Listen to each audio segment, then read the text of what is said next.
Reveille, reveille, donks. Look at us now, tip to tip. This is our life. This is our passion. That's the spirit we bring to this show. I'm Luke Thomas. I'm Brian Campbell. This is Morning Kombat.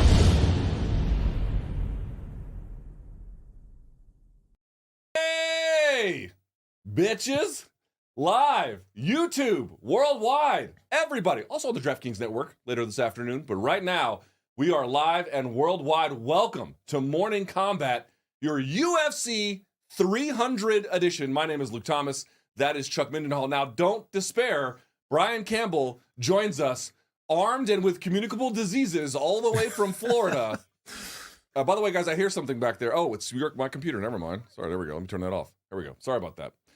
We have a lot to get to today. Jon Jones news. We have UFC Fight Night, Chris Curtis versus Brendan Allen reactions. Plus, we're going to go fight by fight with BC. He will join us for the UFC 300 portion of the show. But my man, Chuck Mindenhall. You didn't have to lie. We know BC is actually here. I just took his spot for this one. It's 300. We want something special. So yeah, I'm here. He's just going to fire a Desert Eagle into the sky to celebrate as many times as he. How have you been, by the way, before we get started? I'm good, man. I just want to say, right off the top, we did a preview maybe 2 years ago. We were on the rooftops in Jersey City. Yeah. And you pointed over and across the river and you said, one day we're going to be in Manhattan. Do you remember this? You said, one day we're going to be taping over in Manhattan. I did, yeah.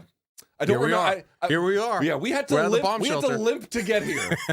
But we did, in fact, get here. Nice to see you, Chuck. And, of course, if you want more of Chuck's work, you are on the Ringer podcast with Ariel Helwani. And, boy, two of America's most wanted, Pete Carroll and Ariel Helwani getting sideways People with want me to get banned by PFL now so that I can join this club. But I'm going to do my damnedest. I'll tell you what, maybe after today's discussion, you will.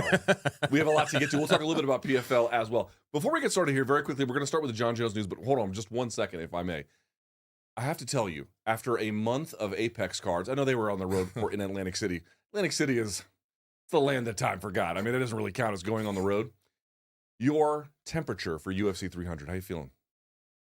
Now that we're here, now that we're actually into the spot where you can start to look at it and it's next on the docket, I'm more excited.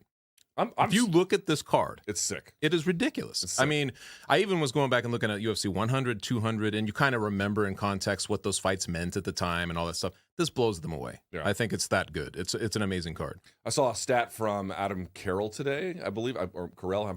I'm not pronouncing his last name correctly. Yeah. He noted if you there's a certain number of fighters who either currently hold UFC titles or have ever held one.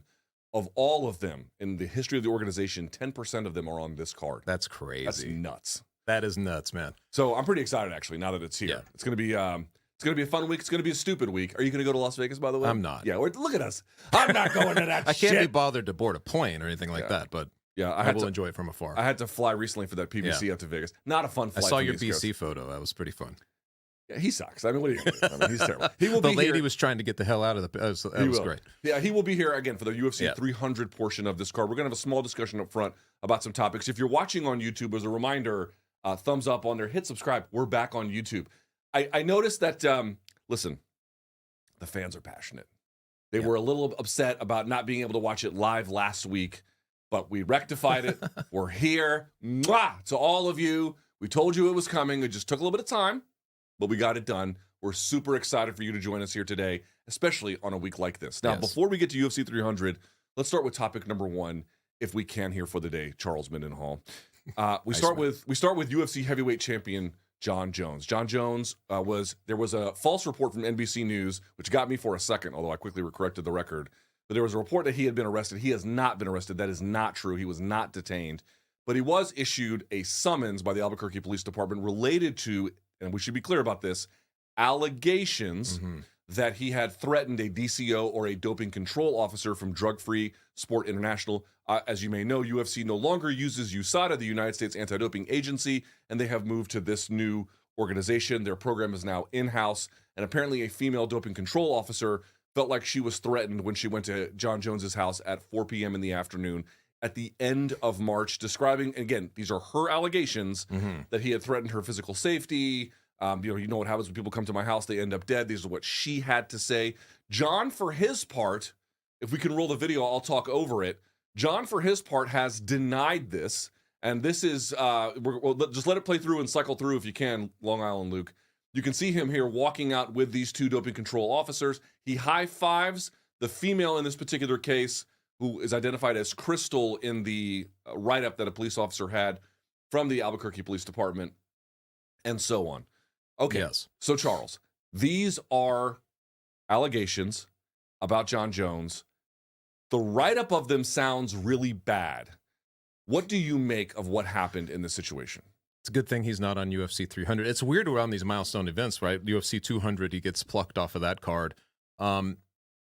If it weren't just such a pattern of behavior, right? If it weren't just such a pattern of his trajectory, his career, his everything outside that he's had, all the different things he's gotten in trouble for over the last decade, you might actually be like, well, that doesn't sound like Jon, or you might actually believe that one side of it. I think the problem is you tend to believe the person making the allegations, because why would she make these allegations? You know, and I think that Jon Jones has been volatile enough over his career where something like this seems almost in character, especially like as I think that he said he was hungover and like maybe he's napping or whatever it is.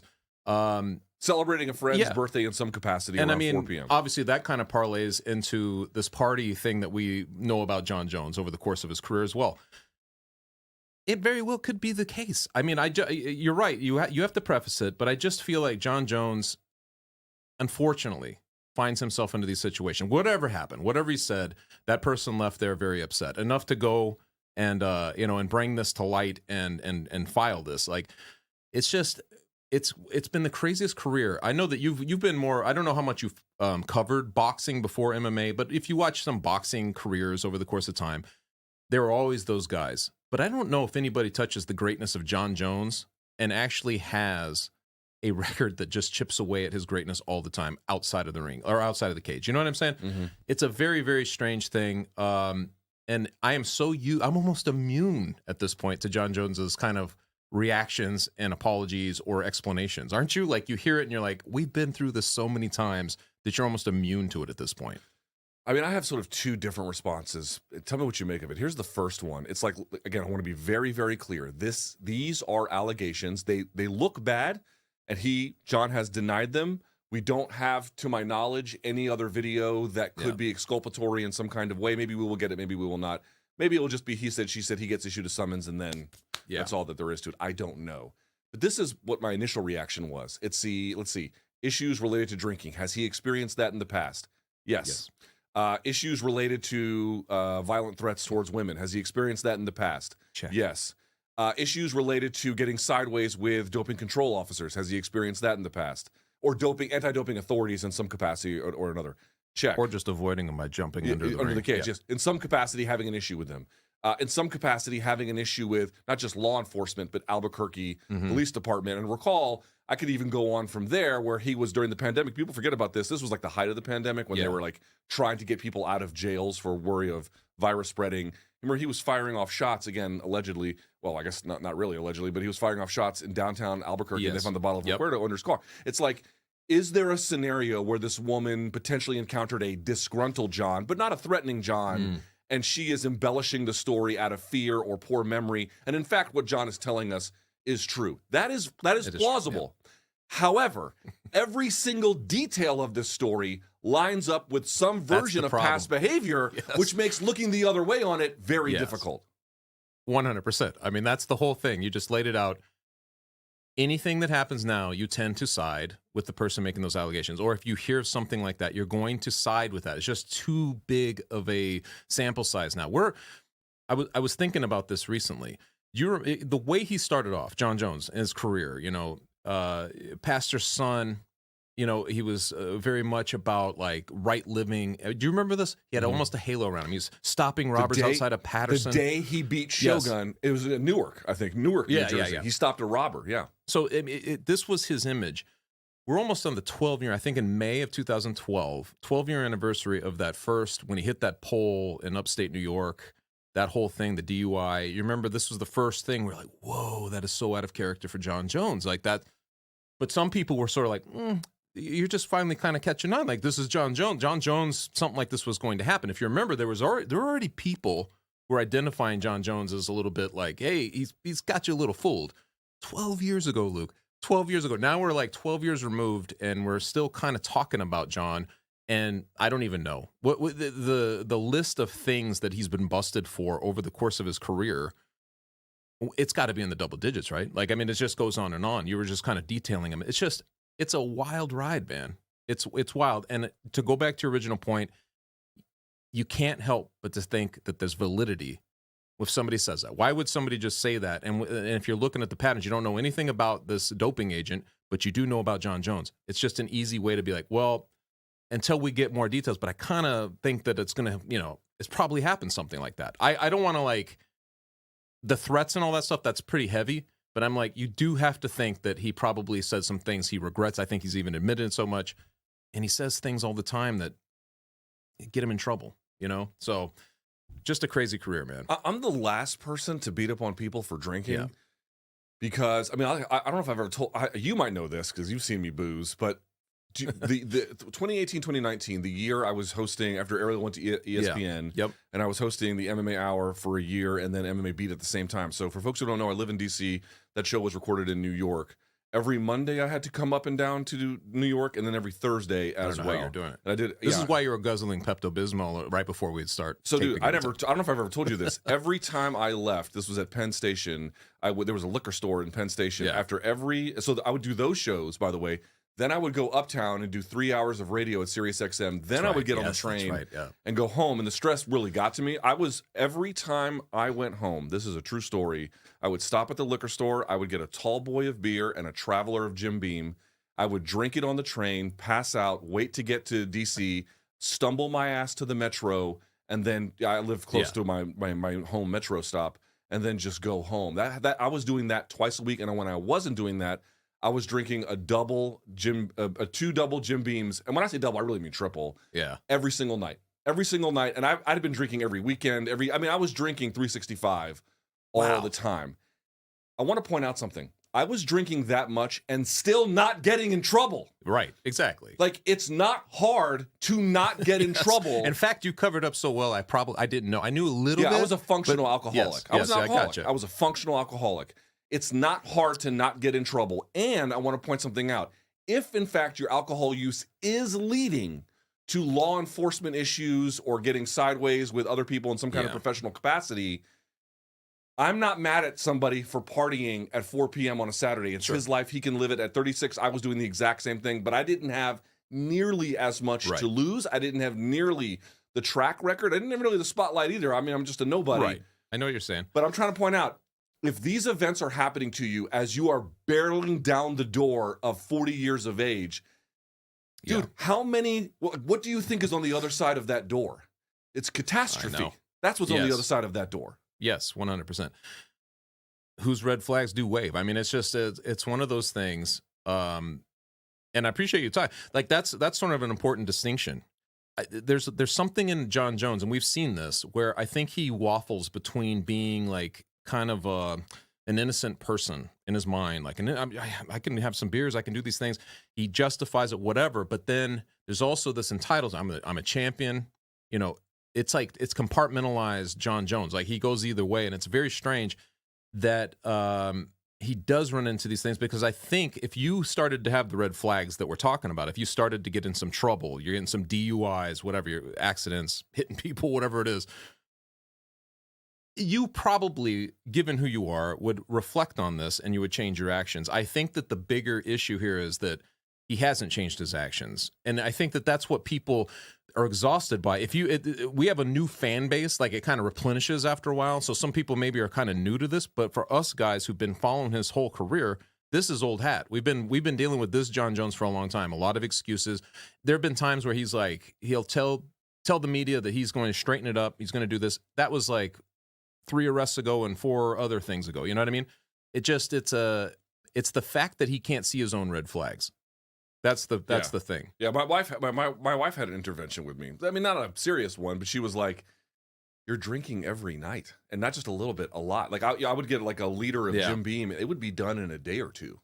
You know what I mean? I would just be burning through it. I have to say you handled that really well. Yeah, well, I mean, if you're wondering why I had diarrhea 365, that's probably why. You're like, why do you have Pepto-Bismol? Oh, my stomach doesn't feel great. Yeah, because it's full of Jim Beam, asshole. And the truth is you've lost none of your edge. Yeah, Like whatever you were bringing to the table back then, you're actually double edgy now. I'm still an angry misanthrope. Yes. But the point I wanted to make was my wife had an intervention with me, and she was like, you're drinking every day. And it was basically the birth of my daughter. It was right around that time, because that led into the pandemic. So maybe like 6 months after she was born, I basically had to learn to like slowly give it away and give it up. And, you know, again, that was later. I was close to 40 years of age. He's only 36, and he has different pressures and everything. I can only imagine. I'm simply saying, you got to understand, if you've gotten away with it for this long, you think this is as bad as it will get. No. As you age and as you have more to lose, catastrophe is on the other side of what you're not working on. So, gotta be careful. If you talk to people who know him, like, and I'm sure you probably have coaches, whatever, just people who've been around him in the gym, I think that everybody acknowledges this. You know, they're on some level. There's always these mumblings of, and I'm not trying to like throw anybody under the bus, but it's just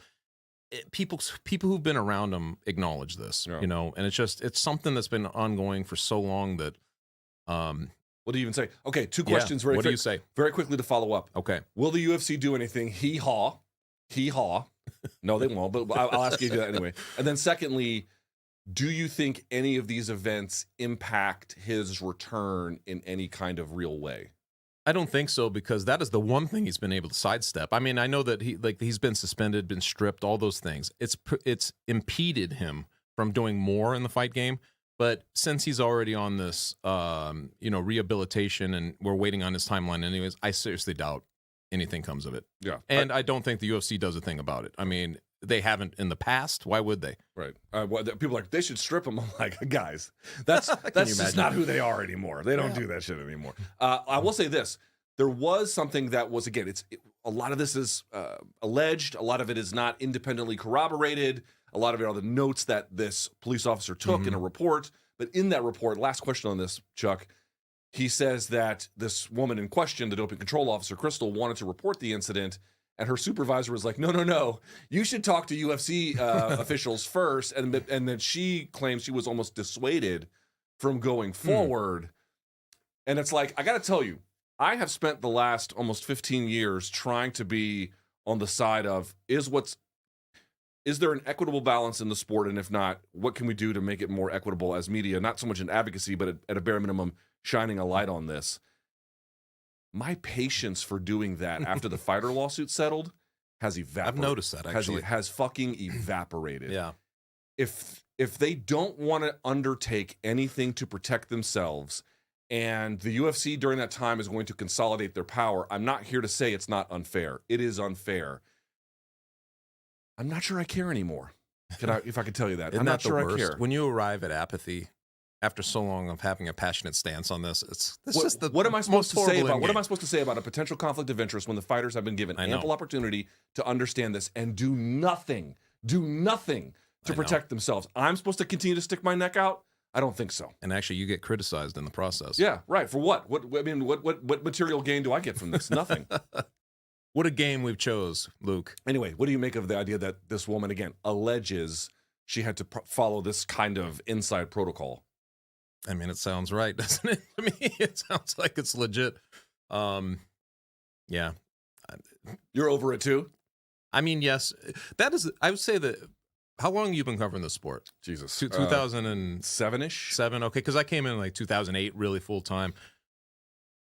You go through so many ebbs and flows of caring on bigger levels, passion, rev up, goes away, seeing new things, whatever. But then there's like this cumulative toll. And at some point, it does leave you sort of flat, right? Like at some point, you're just like, I don't know. I mean, just understand, in all the time that I had issues with USADA, by the way, when Jeff Nowitzki and Hunter Campbell announced the move to Drug Free Sport International, they made many arguments that I had made in my criticism of USADA, which was somewhat heartening. And I do think that there are actual improvements to the humanity of the UFC going in-house, but there's also the UFC going in-house because they want to control everything. Sure. That's always been their MO, and okay, fine. This is my point. In that whole time, they have retained more control, and in trying to advocate and raise these issues with fighters, like, don't you find this to be really unfair? Just get a lot of shoulder shrugs. I'm happy to return the favor. Yeah. If they find it unfair, here's my response: tough shit. Yeah. I don't know what to tell you. You know what I mean? So I have been seeing your tweets, like, and I can tell. I can just see it. I can see what, that what your more am I indifference come supposed? breaking What, through. what more are we supposed to do? I don't know. In shining a light on these matters when all that has happened during that time is the situation in terms of the control anyway. Yeah, has gotten worse.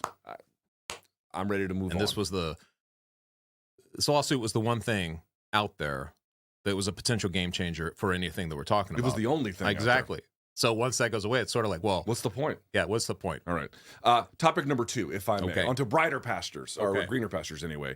Topic number 2, let's talk about the main event that happened over the weekend. Chris Curtis fought Brendan Allen. He loses via split decision. Allen wins 2 scorecards, 148-47, 149-46. It was a rematch. Strangely, Chuck, they fought the first time, and that was also a situation where Curtis was filling in on short notice, just like this time. They ended up competing. Allen lost the first time he got stopped. He loses this one. First of all, I'd be curious to know what you made of the fight overall. What did you think of it? But more to the point, where does each fighter really go from here? Did you look at this as like Brendan Allen's step-up point? Did you look at it as Chris Curtis's drop-off point? And this is why I asked that. I thought Chris Curtis won it. I thought Brendan Allen improved, but I thought Chris Curtis won it. But now they're going to go in separate directions, even more so. Right. It's a strange outcome. Well, in a weird way, they're only the Brendan Allen, it only really benefits him, right? Like, this is like, here's your chance. Here's the one loss on your record. You have a string of wins. You can avenge this, and then you're just kind of free, right? Like, you can kind of move up the ranks. And he didn't do it with flying colors. I don't know how you thought the fight would go. Like, I don't know if you projected Allen should get through him easier, but the fight did not play out in a way that would skyrocket you, even though he moves up in the rankings, I think, in the official UFC rankings.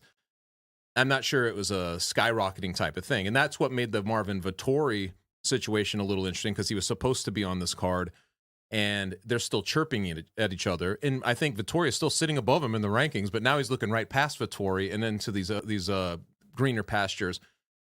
It's a weird one. It's just a weird one, but I think that when you look at a win streak in that division, at the length it is, what is it, 7 now? I think you got to even if you catch like a hard fight like this, it was a good fight. You catch a hard matchup that you narrowly get through, and some people might have thought he lost. I think it still does him well, but I don't know how much it really boosts him. I think he does have to go through a Vettori or somebody like that before he gets one of those top guys. What did you think of the scoring? Because I know that you analyze fights, and you probably do the judging criteria by the T a little more and like look at it that way. But how did you score the fight, and what did you think of it? 48-47 Curtis. Okay. I thought that it was close. I mean, and this is the rule as well. Just have a hard time accepting. What you should do in mind is, even if you feel like, Mike was the guy that did well, whatever situation that may be, if the fight is close, where you can see that it might go down to a decision, automatically need to think of it as a jump ball in basketball. Automatically, if it's at all close, it can go either way. Even if you've got a beat on other. So for that reason, you can't complain. Actually, one of the more often tend to leave grappling in MMA, and I want to be. Here's my issue. It's very obvious that Brendan Allen Curtis fight has, in fact, the last loss was the first Chris Curtis fight, and he went on to beat Sam Levy, Jacob Malkoun, Gustav Jocko, Andre Muniz, Bruno Silva, Paul Craig, and Chris, and he got 5 of those, excuse me. So he's obviously doing something. He has improved tremendously, but I think the damage that Chris Curtis did. Chris Curtis has a problem. I'll just reveal this. I've actually spoken about these things. We've had private conversations about it. He has 2 basic problems. One is that he's a slow starter. 2, he does a lot of inside body work that the judges don't often value. Okay. I didn't the first problem when he should so his back take the first round. But I did think that for some of the judge, even though I thought he did great damage, I thought that some of the back control that Allen had, even though he was kind of fishing for the rear naked choke, it was good, not great. And so for me, it's like, dude, one guy got beat up a lot more than the other guy. The submission threats were challenging, but not overwhelming. Chris Curtis should win. Yeah. Chris Curtis should win. I think if you judge it by one criteria, this is debatable as well, or pride, whatever. I thought Chris Curtis had the better effort overall. And it's such a, like you just mentioned, two guys. And the issue, Chuck, I'll pitch it back to you. I'll pitch Yeah. it back to you. This is the issue for me. It's like, dude, has Brendan Allen improved? Yes. Does he have Yeah. I mean, obviously he won, but even if you didn't think he won, is it close enough that you could see it for him? Yes. The problem is, was that the kind of mandate win where now you get to like pick? He was treating it that way, Which I understand. I'm not even, dude, you got to call your shot no matter how. Even if you edge it out. Yeah. Colby goes in there and loses terribly. He's like, I should get a title shot next. You got to do it. So that's not what I'm saying. What I am saying is, like, I've been waiting for like these, dude, the best thing in fight sports is when a guy comes up and just tips over all the fucking apple carts and just like when GSP beat Frank Trigg, just taking it over. This was a commendable effort. It just wasn't very close to that. Sure. Do you remember who was Ceruto? You know what I'm talking about? UFC like 40s, 50s. Ceruto. Can't remember. Who was he fighting? I can tell you. Hughes. Oh, Hayato Sakurai. Yeah. There was I watched a. He was a good ass fighter. Remember that? Like I remember watching rewatching that fight with Doc Hamilton. Was that his name? He was the judge, and he was walking through. This is before they kind of like specified damage and all that stuff. But he was like, just watch this fight and tell me who do you think's in charge, right? Because you're talking about the grappling and stuff like that.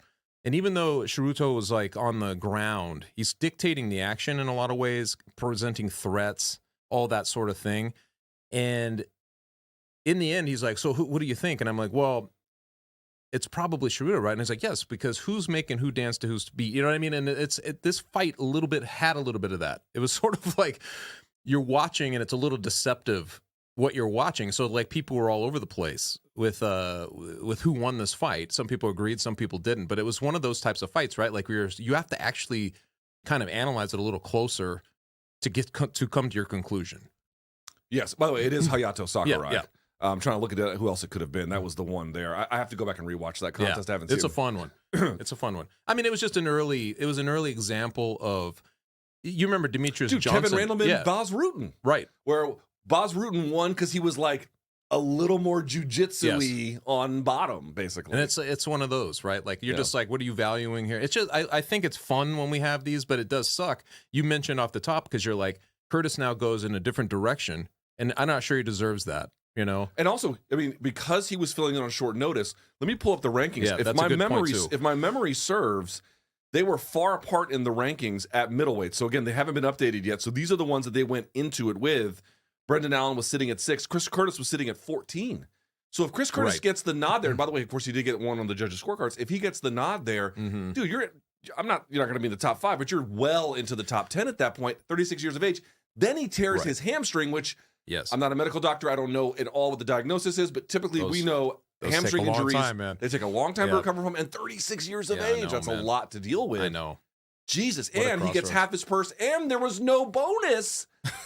I'm like, dude, Chris Curtis the UFC will make it right. You know, if a guy fills in for them and he does them a solid, they usually take care of him. Fine. That's great. I'm kidding, of course. Maybe they did. Maybe they did. Maybe it was for a main event, so maybe they did. Yes. I hope that they did. But either way, it's like, dude, the consequences of, I can't call it bad judging, but I would say in this case, disputed judging are enormous for both guys. I know, man. I know. It is crazy. Like that is one of those. If you're looking at straight from stakes, you're right. Like that's going to hurt Curtis. I'm not sure it puts an end to whatever he's won. You've talked to him more than me.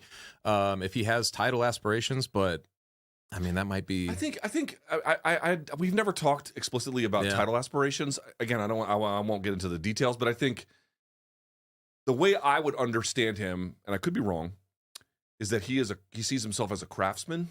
Yeah. And wants to ply his trade in producing the best craft that he can. Obviously, you know, all these guys want to win. Yeah, but, of course. It's more along those lines, I think. Okay. I don't know if, like, I'm sure all these guys want the title in some capacity, but it's more about that. But I was just thinking, I was like, golly, man. It's a like, lot. this is, I mean, and you know, there are a lot of criticisms of Apex main events, which are, these are very worthy criticisms. And this one was I do a podcast with a guy who hates him. I haven't heard that. I haven't heard that at all. That's news to me. But here was one that was consequential. Yeah. Here was one that actually was meaningful. I would argue painfully so. Yeah. It's just an incredibly unfortunate. Well, again, it's great for Brendan Allen, and he does have a case for winning, and obviously he did get the judges. You're running back number 3 then? No, I don't want to do that. I mean, who even knows when he's going to be back? It just leads me. We're going to talk about 300 here in a minute. Yeah. But like a lot of these fights on 300, at least I should say several of these fights on 300, it's a lot of young gun trying to establish. My favorite, Arman Tsarukyan taking on Charles Oliveira. That is your delight. You love we'll fights talk, like talk about that a little bit later, but this is what I mean. It's like when they get shut down, you feel, or BSD versus Poirier. When they get shut down, you feel great for the vet. Exactly right. But you're right. Fucking hell. That's to me, and I know we'll touch on all that, but that Poirier fight, him standing in there against that assault, biting down and eventually catching him, that's going to be one of the greatest moments of his career. Yeah. And it was like one of the moments of the year for me. Yeah. That's just an amazing moment. Like when people said, does Dustin Poirier have a more impressive resume than Islam Makhachev? It's like, well, Makhachev can do more and has achieved more in the sense of capturing a weight class title and then defending it. Yeah. On the other hand, the list of scalps on Poirier's resume destroys Makhachev's resume. It's not even fucking close. I know. So and what, since 2011 or whenever it's just an insane run of 13 years. You know, it's durable, powerful, amazing. Okay, we'll get to that a little bit later. Last topic to start off today's show before we transition to the DMs and then to UFC 300. Let's talk about the PFL just briefly, Chuck. I know this is every MMA fan's right in my wheelhouse now. Every MMA fan's favorite topic. They're like, you're going to talk about PFL before the UFC 300? Just a little. They had their season opener, Chuck. It was in San Antonio, Texas. There's a lot of Bellator veterans on the card. Strangely, they redid Marcelo Gom versus, what's the guy's name? Wesley James. I forget his name. It's one of those. Yeah, big dude. He's a great fighter. I don't mean to disparage him in any way. He's a great guy. And then, of course, they did the third fight for no fucking reason at all between Liz Carmouche and Juliana Velasquez. But just for the hell of it. Chuck, let me take off my glasses. Uh-oh. Here's my question to you. What the fuck is the PFL doing? There was, if you had told me that was in the UFC Apex, just like if I had to close my eyes and then just listen, I would have believed you. Like there was no crowd at all. You mean San Antonio wasn't clamoring for this event? San Antonio. I mean, dude, there were more people drowning in the Riverwalk than there was in attendance. They had questionable fights on there, weird matchups that they didn't need, a format, this tournament, that no one is asking for. Dude, women's flyweights and heavyweights, could you pick 2 less relevant fucking divisions? Yeah. Starting off with that, to kick off the season, it's like, dude, if you're the PFL, you're up against it because the UFC basically controls the MMA industry is the UFC industry at this point. So no matter what they do, dude, they're up against it, and I understand that. But please explain to me, Chuck, why is there seemingly no attempt at a value add? I can't get this from the UFC, but I can get this from the PFL. One has a different rule set, 4-ounce Muay Thai. Mm-hmm. It's a legitimately very similar, but meaningfully different product. Dude, what the fuck is the PFL doing, Chuck? Maybe this is, because I feel like for me a little bit, it's like we didn't know what it was going to look like. PFL buys Bellator. What does this mean? You know, you kind of go through these processes and like, what is it going to end up being? And I guess that you start to see what it ends up being. And hopefully, I don't know, maybe they're just trying to figure out what's going to work. But there's a little bit of a disappointment because I think that's what you're doing. Like maybe as kind of a combined forces thing, an integrated roster, you basically are saying, here's how we're going to distinguish. And if you listen to Don Davis, and you listen to the guys about trying to become co-leaders, I think that was kind of what they're looking like. That was kind of what they're saying they wanted to do. But you're getting an event like this, and it felt very, it felt very like Bellator, 107 or something, where it's just a weird, maybe that was a good one, I don't know, but like just a random Bellator night. Probably not. Just a random Bellator night, and you're just, if you're around, maybe you're tuning in, but even like diehard, and I don't think this is necessarily a UFC-centric thing. Like, it's not a UFC diehard thing. I won't tune in to watch it. It could be some of that, but I think a part of it is, why would you have tuned into this? Like, you watch a lot of MMA, if you're a fan, right? Like, you watch a lot of MMA. I mean, Liz Carmouche is going to jump off, and I'm not. Liz Carmouche has been part of some historic events, but she's also been part of some of the worst 40. fights. And she's 40 years old. God bless her. She's a Marine Corps veteran. Shouts to Liz Carmouche. She's a fellow Marine. Yes, I have nothing bad to say about her, but in realistic terms, she's 40. How much of that can be the centerpiece of your product going forward? I guess that's what I'm trying to say. It's like, you're not sure, you can't identify what the essential ingredient of this was. And I think that that's what kind of is weird about it, right? Like, you're just like, what am I supposed to be getting from this? It's understandable when Doumbé or whatever is fighting in Paris. Like, you can understand that. You get what they're doing. But on something like this, for the kickoff of the season, I don't know. I wanted something different or more. I don't know. Something distinguishing? I don't know. I want to be able to, like, again, if I'm watching 4-ounce Muay Thai, yeah, and I know Muay Thai enthusiasts hate it, but can you tell me it's a different product? Yes. It's a clearly different product. And by the way, not just a different one, a dynamic product. Have you gone to Muay Thai events? They're fun. I've gone to regional Muay Thai events. I've not gone to anything of great esteem. They're fun. It's very interesting teammates to who go. fought in, like, church parking lots and shit like that. Yeah. But so there was that. So let me just say this. Ariel Helwani has noted correctly, the UFC is doing a third of their shows in the Apex. Right. And you can like that or you can hate that, but it's a fact. One thing that is happening very interestingly, and I know the PFL is trying to thread this needle at least a little bit. I just want to bring it up on air. Where would you say is all of the most exciting growth that's currently happening in MMA? For me, Chuck, I'm going to say Europe. Now you can point to Asia as well, different parts of the Singapore. China has enormous potential, but right now Octagon is going to do 55,000 in Frankfurt. KSW is doing stadium 100%. shows. We saw what the PFL could do, by the way, at the Accor Arena when they bring their product there. When they have phenomenal French. Look at Ilya. Look at the reception he's getting in Spain. Blowing up in Spain. They want to put that motherfucker at the Santiago Bernabeu. I know, isn't that insane? Which is like, and they could. I think they could. Yeah, which is a cathedral to sports in ways that. Have you been there? You've been over there. I've been to Madrid. I've actually never been to the Bernabeu. I knew you were in Spain. I've actually been to Camp Nou. Look at me, Barca fans, which is a fucking dump. Oh, here we go. It's a fucking dump. I've actually been there. I intentionally poked the bear. I just knew you were going to throw something out there. Dude, it's like the Bernabeu is like this and they're refurbishing now the Camp Nou, which is where Barca plays. But when I went, shitbox.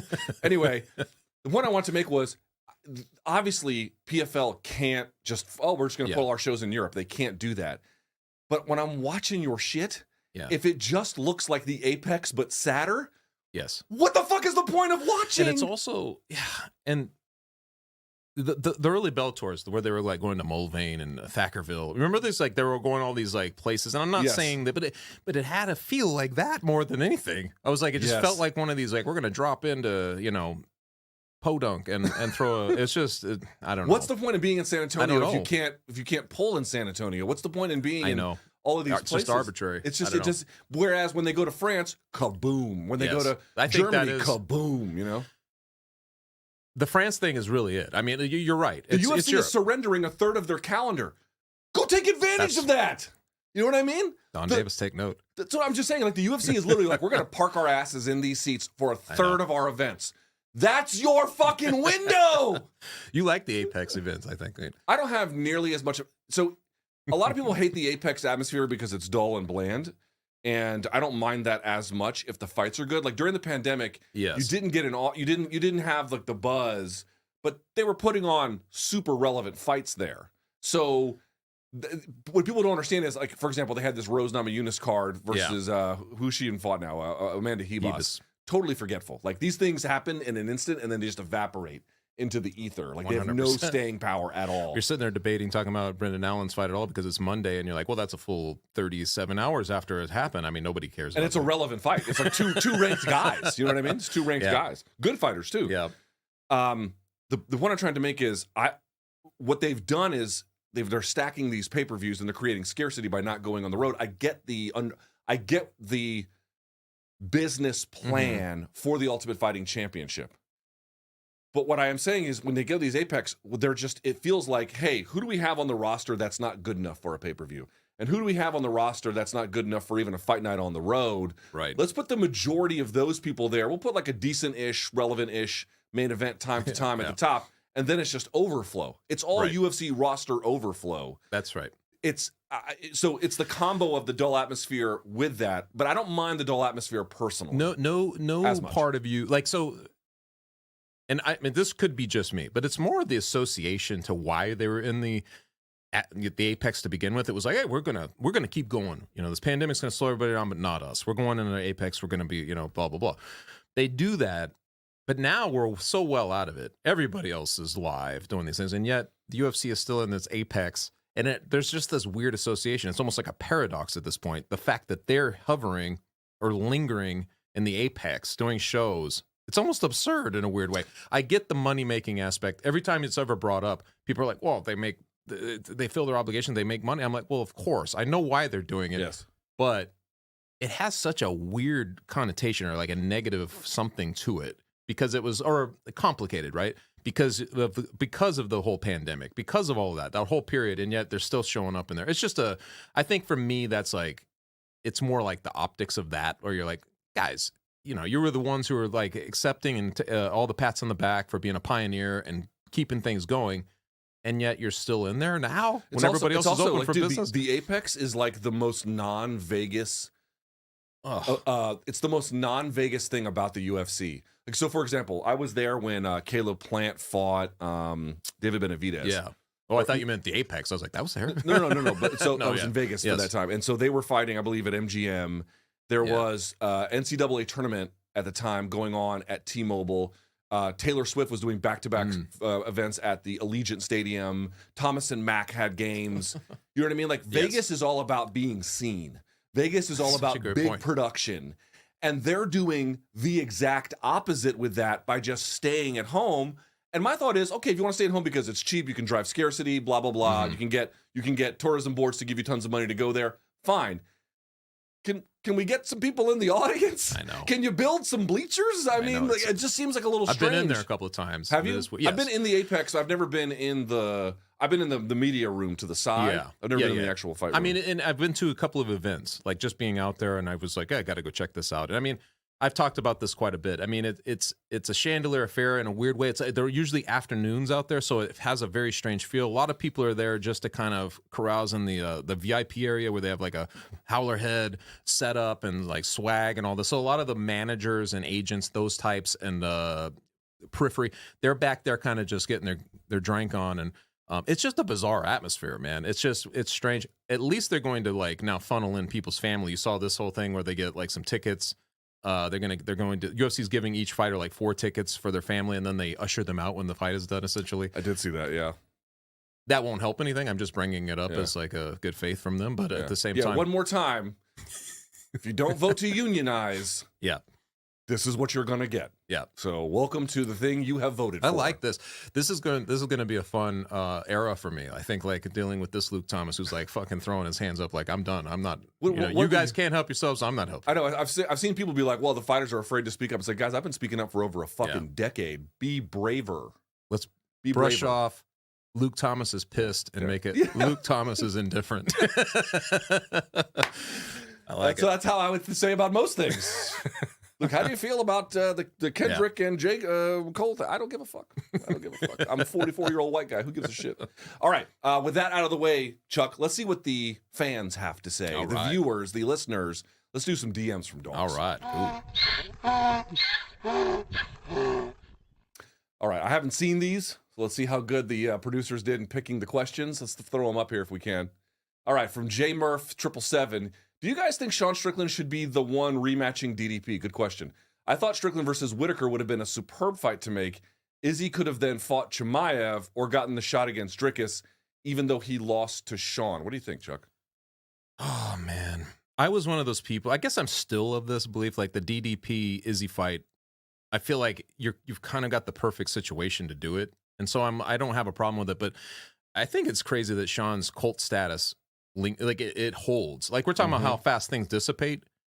His cult status built up out of nowhere in a strange way, Very quickly. An endearing way, and now it endures. Like you go past it, and people keep talking about this. I've had this question or some variation of this question quite a bit.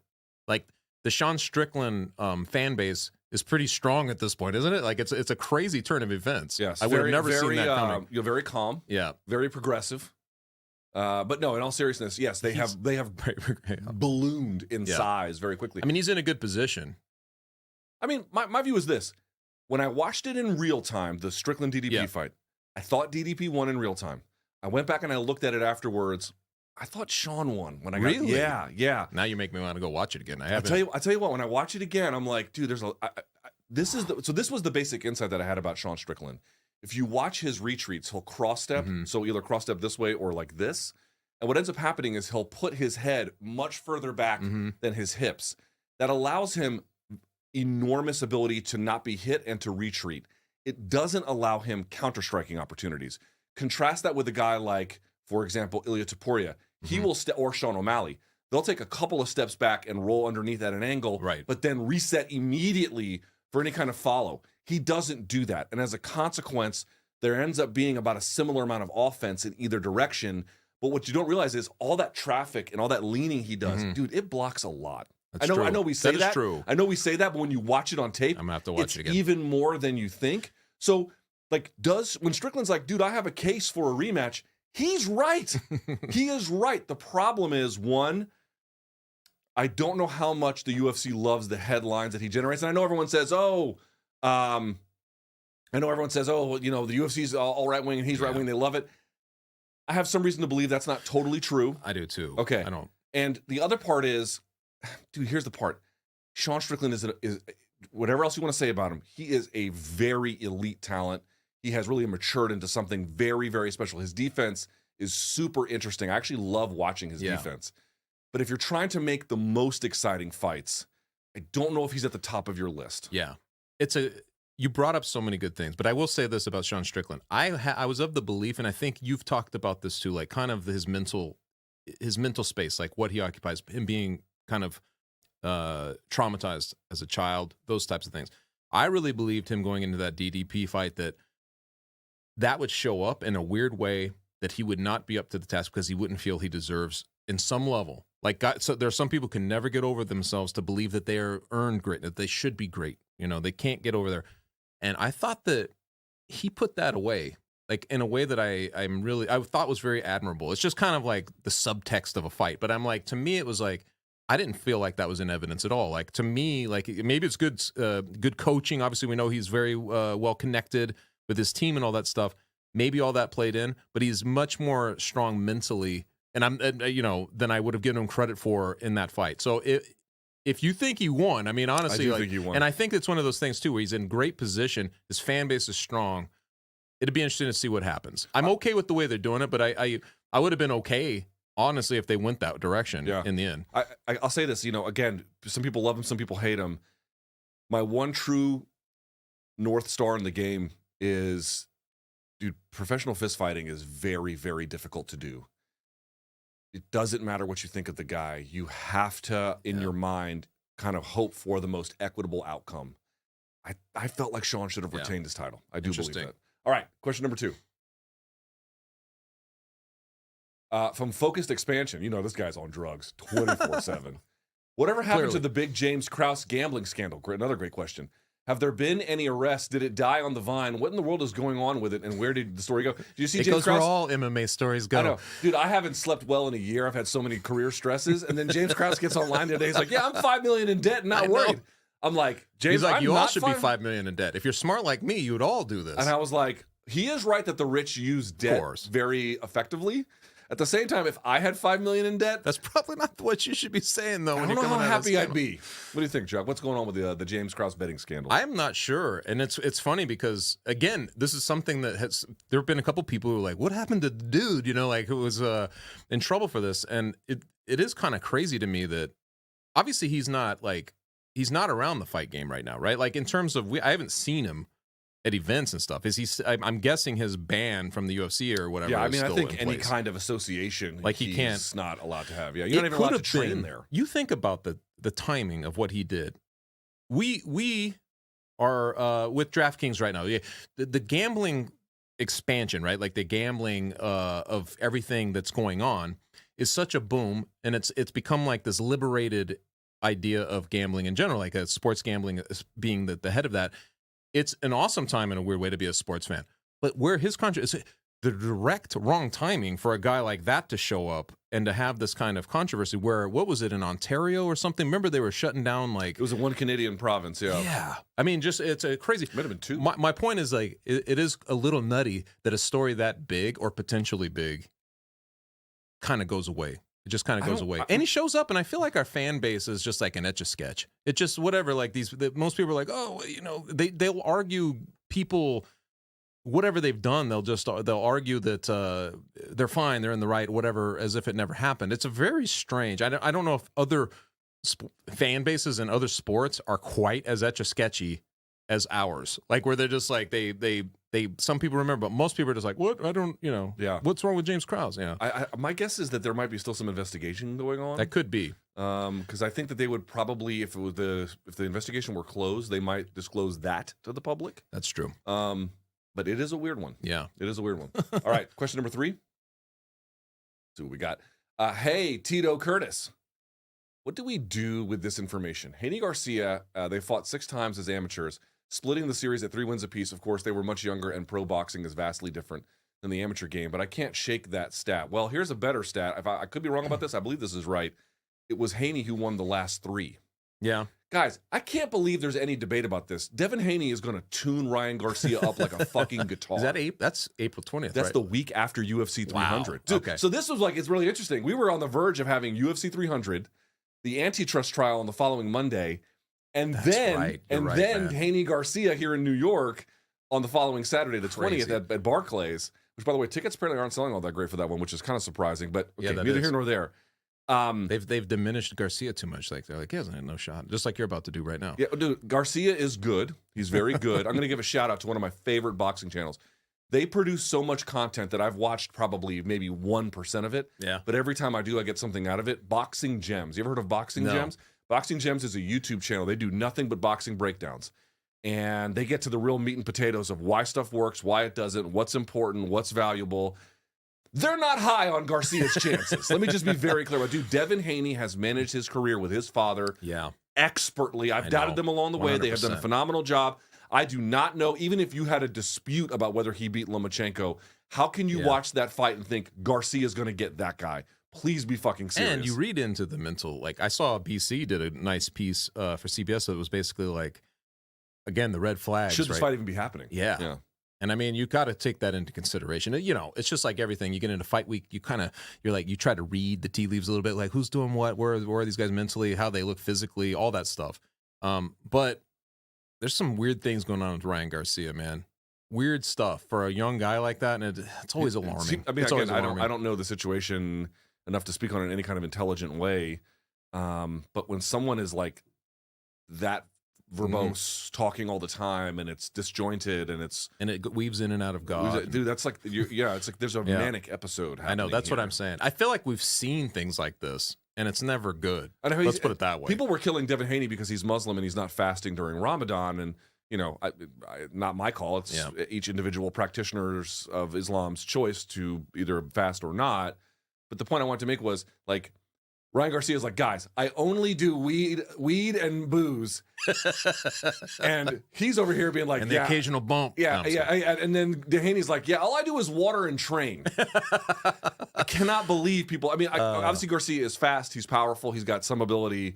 It might take some time for Haney to win, right? I would be shocked if Haney doesn't win. Shocked. You going to be there on April 20th, the Barclays? I don't think so. I don't think so. I mean, partly it's like, I want to make money from the event on YouTube, but I don't know if I want to like sanction it by going. I just want to be hypocritical. It's the same thing with UFC 300. He's not going to be bothered to go. Yeah. All right. Here we go. I think we got 2 more. Here we go. From MT Booble. If you could replace any role in a movie with Nick Cage, Jesus, what would you pick? Nick Cage. Chewbacca.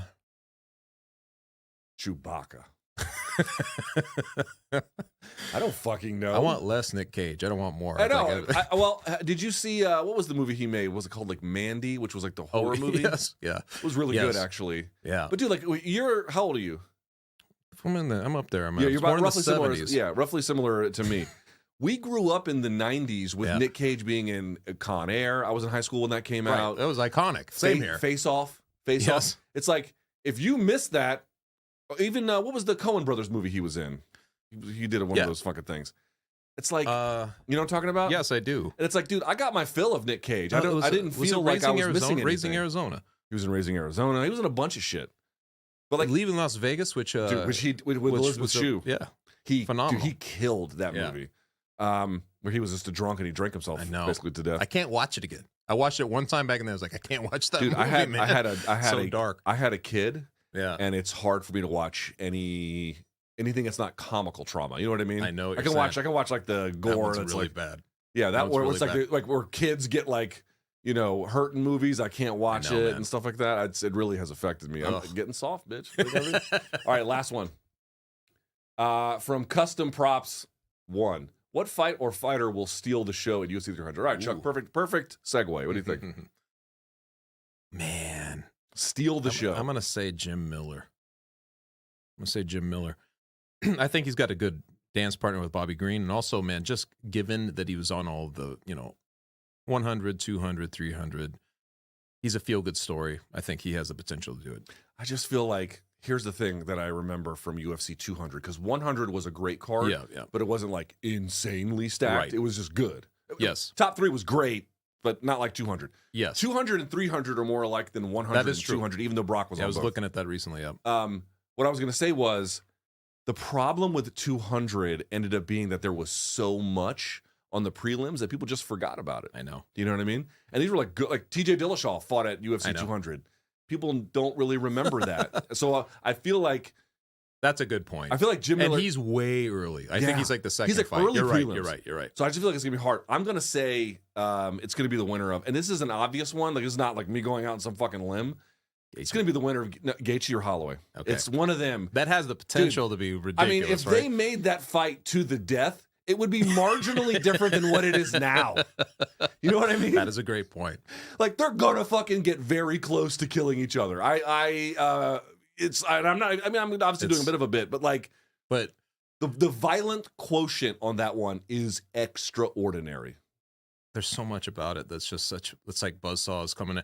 Because Justin Gaethje, I believe, in 11 fights or something in the UFC is like nine into the night bonuses and like something 2 fight of the year. something insane, yeah. And so he gets the spot. His duty is to go put on a show.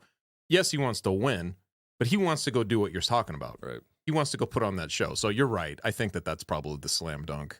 If I'm being honest, like that's a really good fight. It's actually one of those fights where you're almost like the other way. You know these guys long enough, and you're almost like, don't kill each other too much. Don't take pieces of each other too much. You know what I mean? Oh no, they're going to be different after this one. They're going to be different. I have a feeling either way. Like by the way, a lot of wars, man. that could be the case, win or lose. Like even if you win, it could be a very Pyrrhic victory. True. In the end. All right, want to remind everyone, fight fans and donks alike, Morning Combat, we're back, bitches. We're in this place. UFC 300 is this weekend, and we're coming in hot. Fight talk, banter. BC will be here in just a moment. And we have hooked up with DraftKings Sportsbook. Here's how this is going to go.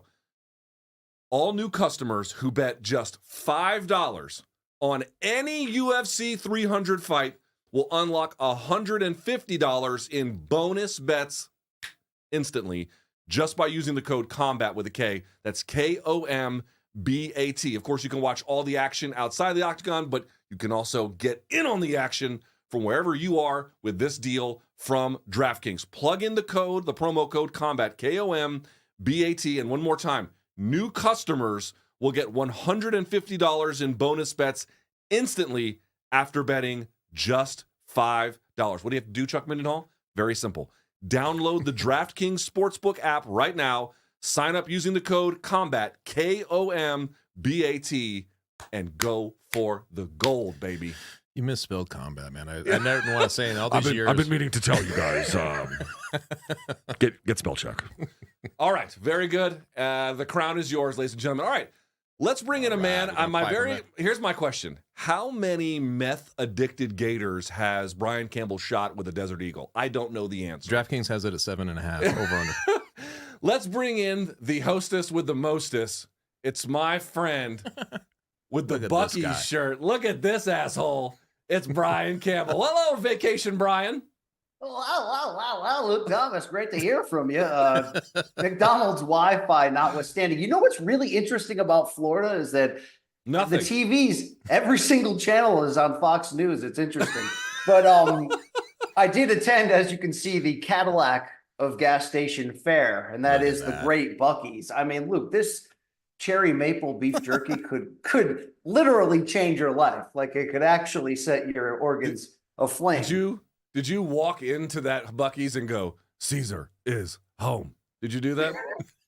More or less. I mean, they don't just have a deli counter; they have a beef jerky deli counter. It's beyond what I can handle. This is that place that like people. It's like almost a cult stop, right? Like it's a huge place. Yeah, like Stuckey's. Okay. Buc-ee's is the Florida version of Stuckey's. Okay, got it. All right, BC. Yeah. Go ahead. What's up? What are you going to say? I was going to say, I was going to ask you outright if you wanted to talk about Cody finishing the story at Mania or Caitlin Clark not getting it done for the second year in a row. Is that what the topics are today? So I did watch the Caitlin Clark game. Dawn Staley, have you seen this? 3 seasons, 2 national titles. I think their record is 109-3. That's ridiculous. They're 38-0 this year, weren't they? Dude, like, yeah, ridiculous. She runs a fucking machine out of South Carolina. The WrestleMania story, again, to borrow the words of Patton Oswalt, I'd rather get fucked to death by an 8-dick walrus than watch that. Whoa. How was it? How was it? I didn't watch it, but that's all right. I was wondering if that C on Chuck's hat was for UConn making the final game or for cunnilingus, like he originally told me, but that's, the answer is yes. Viewer's choice. Yes. Hey, is my audio okay? I don't know if I have McDonald's. You sound like you're in the crapper with the audio bouncing off the walls, but it is what it is. You know what I'm saying? Yeah, I'm in the Lincoln Tunnel right now. We'll be all right though. Here we go. BC, I asked Chuck this question. We'll get it started here with you. Level of enthusiasm for UFC 300. What would you say?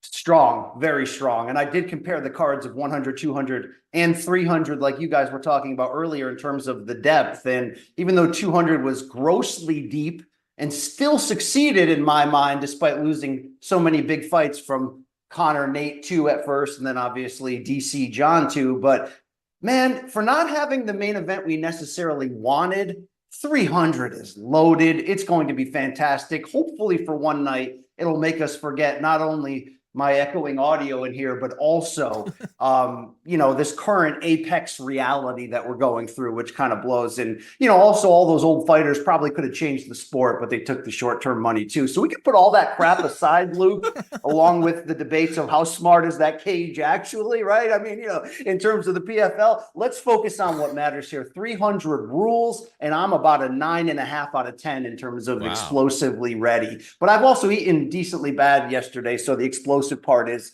multi-dimensional. Yeah, fair enough. Okay, let's start with the main event. We're going to go on down the card. Chuck, I'll start with you here. You know what's interesting?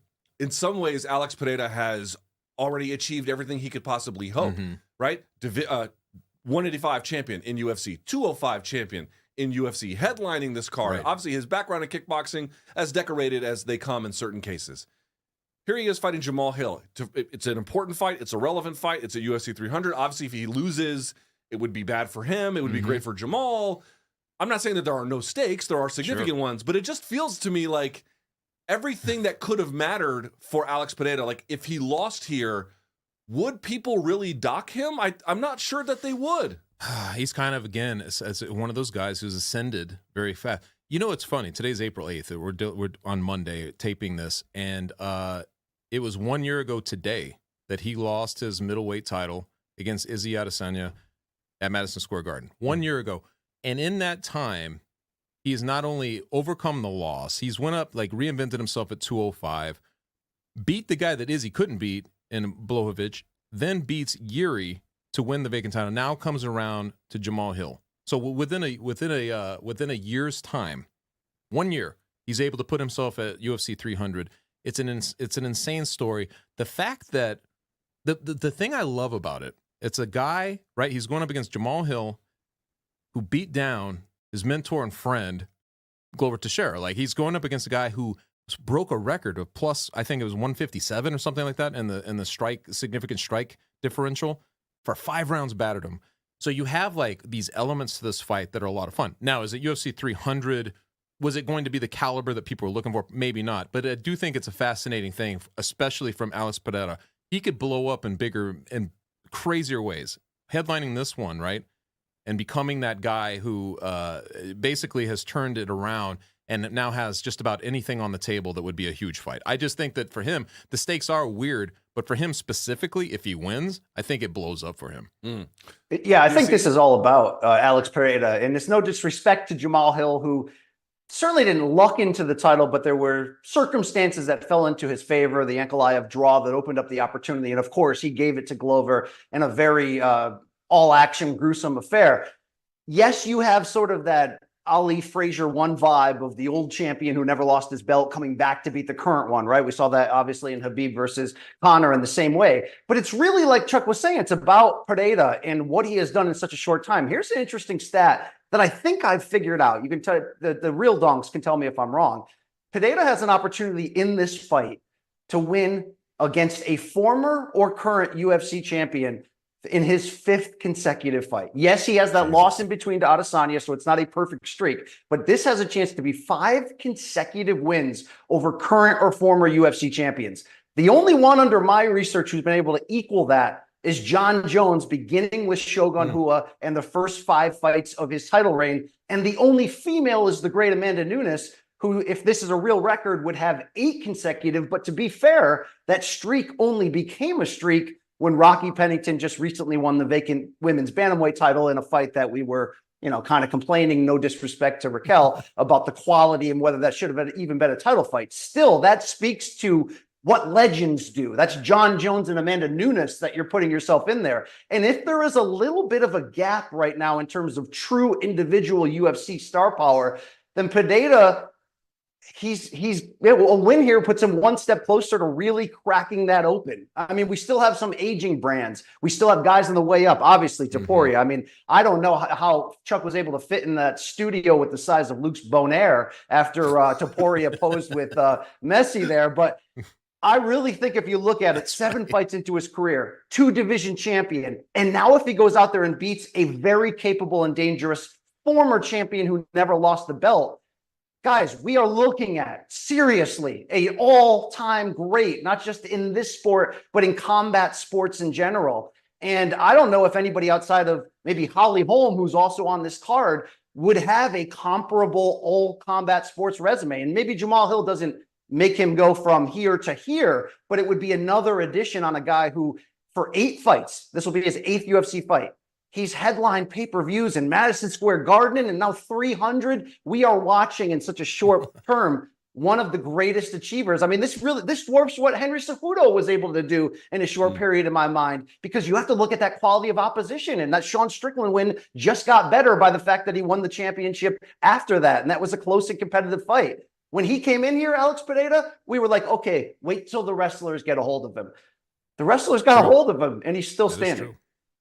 There was a long time, real quick, where it was when he beat Israel Adesanya, he held the title at 185, that we would debate, could he beat anybody else in the top 5 of the middleweight division? And most of us were like, nah, I don't know if he could. Like, because there was that question mark. Could, if somebody really was dedicated, doggedly going to wrestle him, could he withstand that? We didn't know. And I think a lot of us were like, maybe not. You know what I mean? It's a crazy trajectory. Like, to go from where he was perception to where he's at now. BC, let me not push back, but piggyback, if I may, which is 2 things I think are actually up for, not grabs exactly, but 2 things are possible here with this fight. One, everything you said I agree with. But let me add something. There's a lot of moaning about the state of the heavyweight division and even the light heavyweight division. If Pereira goes in there, and Jamal will have to oblige him in some capacity, but if Pereira goes in there and has an incredible performance, Chuck, and looks amazing, it's going to be interesting, because Trump is going to, in all likelihood, going to be there, which is kind of weird, because I actually don't think, be there. Like, no one is like, well, this party doesn't get started until the guy who's nearly fucking 80 gets here.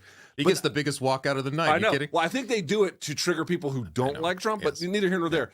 The point I'm trying to make is, dude, he will make light heavyweight not great again per se, but fun again. Yeah. Where you're like, dude, maybe this division's not the best, right? But that fucking guy at the top, guarantee is going to make this shit must watch. Also, I will say this: Jamal Hill has his fair share of online detractors, but if he goes in there and polishes off Alex Pereira after beating Glover, you're talking about a guy who was not given his due and would go in there and fucking demand it. Either one of those possibilities, BC, are fucking great. Yeah, and people also are sleeping on the fact, this is going to be an offensive shootout. There's no question about it. This is going to be a great fight. And while we've been looking for stability at light heavyweight in the post-Jon Jones era, something we've never been able to find, what we have been able to find are certainly great stories from Jan Blachowicz going from sort of journeyman to champion, Glover Teixeira at his age. we've also had all action awesomeness. I mean, even Blachowicz beating Dominic Reyes. I mean, it's been one banger after another. Nothing about this fight on paper doesn't scream absolute banger, like just bongtastic. Yes. But even more, maybe this guy is call this that fight stability. the bang bus, because there's going to be a lot going on. Sure, all auditions on the couch. Let's go. This fight also could provide that stability that we kind of like at times in a division, for one guy to be in charge and everybody running after him. I haven't loved that we've talked somewhat negatively or dismissively about this division because of how the title opportunities have bounced around. I mean, that Ankalaev draw really shot a hole in the balloon of momentum or emotion that we had and a love for this division. But to your point, not only could Pereira return that, or even Jamal Hill with a big win. How about this? Like, I know Malikin just became a three division champion in major MMA with one, but we can always sort of argue, like we did, should there be an asterisk because of how they do weight and the fact that he really weighed in at 205 for a middleweight bout. I really think from a UFC standpoint, from a traditional way of doing it, Pereira might actually have the best. Did I just call him Pereira again? Yeah, Pereira might actually. Potato might actually have the best chance to legitimately try this. And I know this could have been him versus Aspinall for the interim, and I'm glad they didn't do it. But like, he's going to run quickly out of major light heavyweights to beat if he stays on this pace. Maybe we end up seeing him become that first one in the UFC to attempt that. Couldn't have happened to a guy that I respect more. I mean, the way that he rallied against Izzy, the way that he bounced back from the devastating knockout loss to Izzy. Dude, this guy's a real one. And I don't tend to know the insides of his relationship with Merle and how that fell apart. He looks a lot happier now, but this is her loss. You're fired. Get the fuck off the screen. Chuck, what about the Jamal Hill side? I was going to say. Everyone is focusing on the Alex side, which, exactly, to BC's point, like, there's so many interesting elements about his story and how much he's packed into a short UFC run. I understand why the spotlight is on him. At the same time, forget about Jamal Hill fighting with everyone on Twitter. Just put that aside for the moment. My concern is that he came back from injury. I don't know, but his timeline seemed to be expedited. Right. His timeline seemed to be expedited to get here. So that does give me pause. However, his story is comically overlooked, is it not? That's what I was just about to throw to you. I was just about to say this because he's a finisher, like, and he's been a killer since literally he's been in this division, and I don't know why he doesn't get his due, to be honest. And it was crazy because I don't think it was Alex Pereira that people were mad about when they announced this main event. If they said it was Alex and Izzy, people would have been awesome with it. But it's one of those things that somehow Jamal Hill doesn't get across. And I don't know if this type of event, this is way bigger than he's ever had, obviously, than all these guys. If he goes in there and he starches Alex Pereira, especially at his own game, stand up, hits him at distance or something, because he can do that too, knocks him out, the best distance fighter probably in the division, if not the UFC. He's a kickboxer extraordinaire. 99% of his strikes are from distance. If he's able to do that and put him away, I wonder, I'm very curious to see, does he get over in the same way we're talking about Pereira? Because you can see it from Alex's side. Where does it put Jamal Hill? I don't know. Like, does that catapult him finally? Or does he just rub people the wrong way? Some people just do that. For whatever reason, they just don't get over in the bigger sense because they rub people the wrong way. BC, why hasn't Jamal caught on with the fans? Because I believe that they look at him as a little bit of a hothead and malcontent for how he but how he speaks up for himself and publicly defends himself for his own truths. We may disagree at times with the, what fighters are fighting for or fighting after, but I do respect when guys are vocal and are willing to do that. He's very willing to do that. So if you get into arguments online with fans, and look, Ariel Helwani's pretty popular last time I checked. So if you get into kind of a little bit of a war with him, and if people side with Ariel, you can suddenly be looked at as a villain. And also, don't miss this. The injury happened apparently that pulled him out of the title picture and forced him to vacate his belt in a basketball game. And I'm not going to sit here and say an active UFC fighter shouldn't play basketball or ride a motorcycle or do that. But I think fans looked at that as like, see, I never liked that guy, and he just blew his big chance fooling around in a hoops game. And a lot of that is unfair, but I think when you sort of are looked at as a malcontent, they brand you as a villain.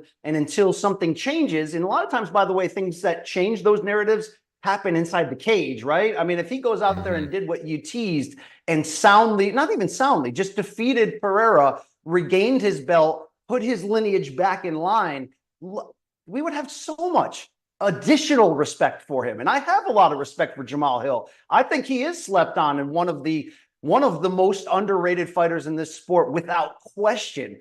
But when you win the championship in sort of the backdoor fashion, people are always good. People held that against Daniel Cormier that's the because story, he didn't go the through story Jon of your Jones. life. Winning the championship in right. backdoor fashion. Me and Puff Diddy, to be fair, but that's probably another, I don't know if we should. Me and Puff Diddy. Chuck? 15 months he will have been out. And what, 9 months from the injury. Yeah.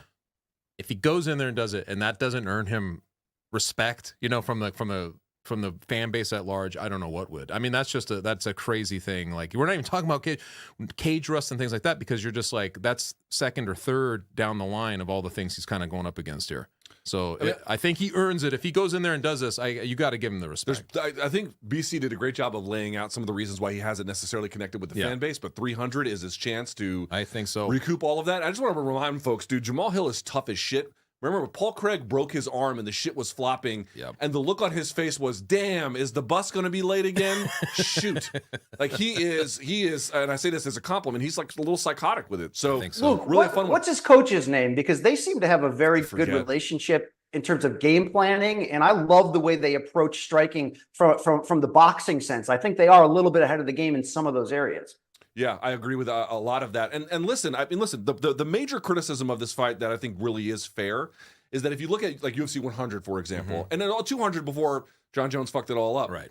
And Conor was supposed to be on it. Conor and Nate. But that was different because he didn't want to do PR, so that was different. But the point I'm trying to make was, in those two cases, you had two fighters on a collision course. This one, they just kind of put together. Yes. But even with that, the possibilities for the winner here are extraordinary. You got to love it. I really do. I mean, the Izzy trilogy at 205, right, could be in the balance. 100%. 100%. Okay, let's go to the co-main. BC, I'll start with you on this one. Why isn't Zhang Weili versus Yan Xiaonan, two Chinese nationals? I'm not mad that the fight is on 300. I'm not mad at it at all. Perfectly fine fight. Zhang Weili, maybe the best female fighter on the planet. It's not at the apex. It's not at the apex. Right. I'm not mad at all, but I guess I am confused, Brian. Why isn't this fight in China? They just opened up a performance center, performance institute in China. I don't get it. I'm not going to say this angrily because I know there's a counter argument to what this placement on this card can do for not just both of these women, but Chinese MMA in general. I mean, it's a big deal, and it's still a big deal in Las Vegas at UFC 300. But the reason why this isn't where it should be, which is sometime this year in China, and I know that there's a lot of setup that's needed to make that happen, but you only get fights like this when you're trying to build into regions, never, right? Every once in a while. I think the answer is it was just short-sighted planning from the company specifically about UFC 300. And maybe their plan all along was Conor versus Chandler and whatever else we put with it. And maybe I'm starting to turn a little bit in the positive direction at Dana in how he's talked about Conor, in the sense that we always rag on Dana, who says Conor's got too much money and doesn't actually listen to the tone of the questions about why that fight hasn't happened.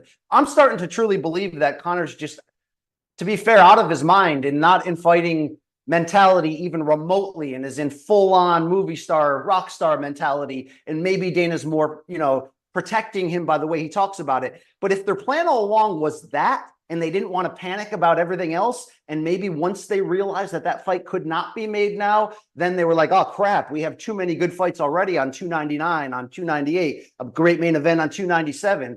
I think that it's a little bit embarrassing and irresponsible. It's not something I think we're going to remember or talk about years from now, because this card still is top to bottom insanely great. And fights like Max versus Justin just might blow us away from an entertainment standpoint. That's the thing, that the storyline that carries us out of this. But I do believe that it was very short-sighted that they didn't have better backup plans in place. I think they made this fight because they had to. They looked at the menu of potential title fights that they can pair together. I think they tried to make some extreme ideas happen that couldn't last minute. And then it came down to, well, this one's kind of easy to make and it makes sense. Let's just do it. I don't want to say that to take away from either female, who they are both great fighters. And I think Zhang Weili is, arguably the pound for pound best on the women's side in the game today. But it's just a head scratcher to me that this isn't where it should be on Chinese soil to really inject. I mean, if Zhang Weili already won her championship in sort of perfect synergy on Chinese soil when Jessica Andrade put her guard down and just ran into her, and it was the perfect scenario, wouldn't this fight have been the next perfect scenario? So I don't know. The card doesn't need it, you can argue, but that's where we're at. I think it's slapped on for that's the points that you're making there are right. Like, because if anything else, you'd put it on International Fight Week. When you you'd say International Fight Week, we've got 2 Chinese-born fighters. It kind of speaks to the company's reach that you could put that fight on. It just feels like one of those things where whenever Dana made that proclamation, this is going to be the craziest fight card ever, they had to start building it. And this was just a fight that they could put on this card. And it's a title fight. So of course, if you're going to have multiple title fights, now we've got this one here. It's a good co-main event. I think that they just saw it that way. I think it was it's not a perfect fit, and I think that it's of all of the card, when you really look down at that's the one fight, even though it's good and it and everything about it, they just sort of well, why is that one on here? That's the one fight that I look at that. You could say that a little bit about the BMF, given the stakes of where those guys are and stuff like that, but not in terms of just why is this fight on here? 2 Chinese born, there are so many other possibilities for that fight. Let me introduce something, and this is also related to we'll get to it a little bit later when we talk about Kayla Harrison and her 135 debut, which, by the way, Friday's weigh-ins. Oh, that's the drama within the drama. Yeah, dude, Friday's weigh-ins are going to be a drama show, to borrow from Triple G. But let's talk about this fight here in this sense. One thing I've been really kind of harping on, BC has heard me say this before, maybe you have as well, but I do want to bring it up, which is Zhang Weili has an opportunity here if she beats Xiaonan to cement what I think is a legacy she's been building. Xiaonan, if she wins, or I'm not sure how to say which one is her first name because they do the last name first, but Yan, in any case, she would get the biggest win of her career. It would be this monumental moment.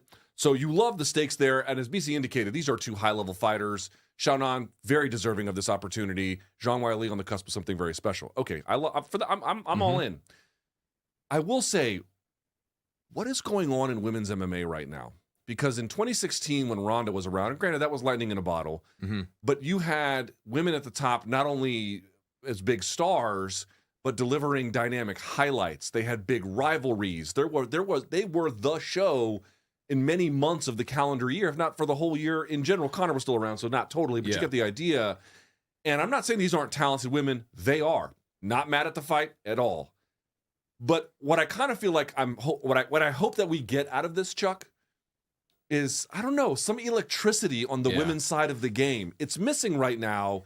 You don't have rivalries. You don't have big storylines. That's why I wanted this one in China to kind of boost a little bit of that. That's true. I think that's true. I'm hoping we can recapture that with this one and the Holly you want Holman. to feel as big as it possibly can, right? To be as big as the men's fights. Right? This idea that the women's fights are always less than, that is not always the case. Yeah, they dropped the ball. Why? Why, BC? Because no one wants to hear me say this, and I just cut off Chuck, which, God, that's okay. What the C stands your for. It's a drinking game that people play, so go ahead. I mean, I cut him worse than OJ when he went to... No, I mean, just stop that. All right, here's the deal, though. Nobody wants to hear me bring up my favorite fighter, Rose Namajunas, and hey, BC, she's a flyweight now. She is. But if you want to project Zhang Weili, who's not young, okay? She's great, but she's not young. If you want to project her and argue that the reason why we didn't put this fight in China or put her in China was because 300's so big, we want her in the co-main event. We want to show the people that she's not only potentially the pound for pound best fighter right now, but we want to show you that she's on her way to becoming the best fighter in the history of this division. Why wouldn't you go to the bullpen, call up Rose, the only person to defeat Zhang Weili in the UFC, and she did it twice.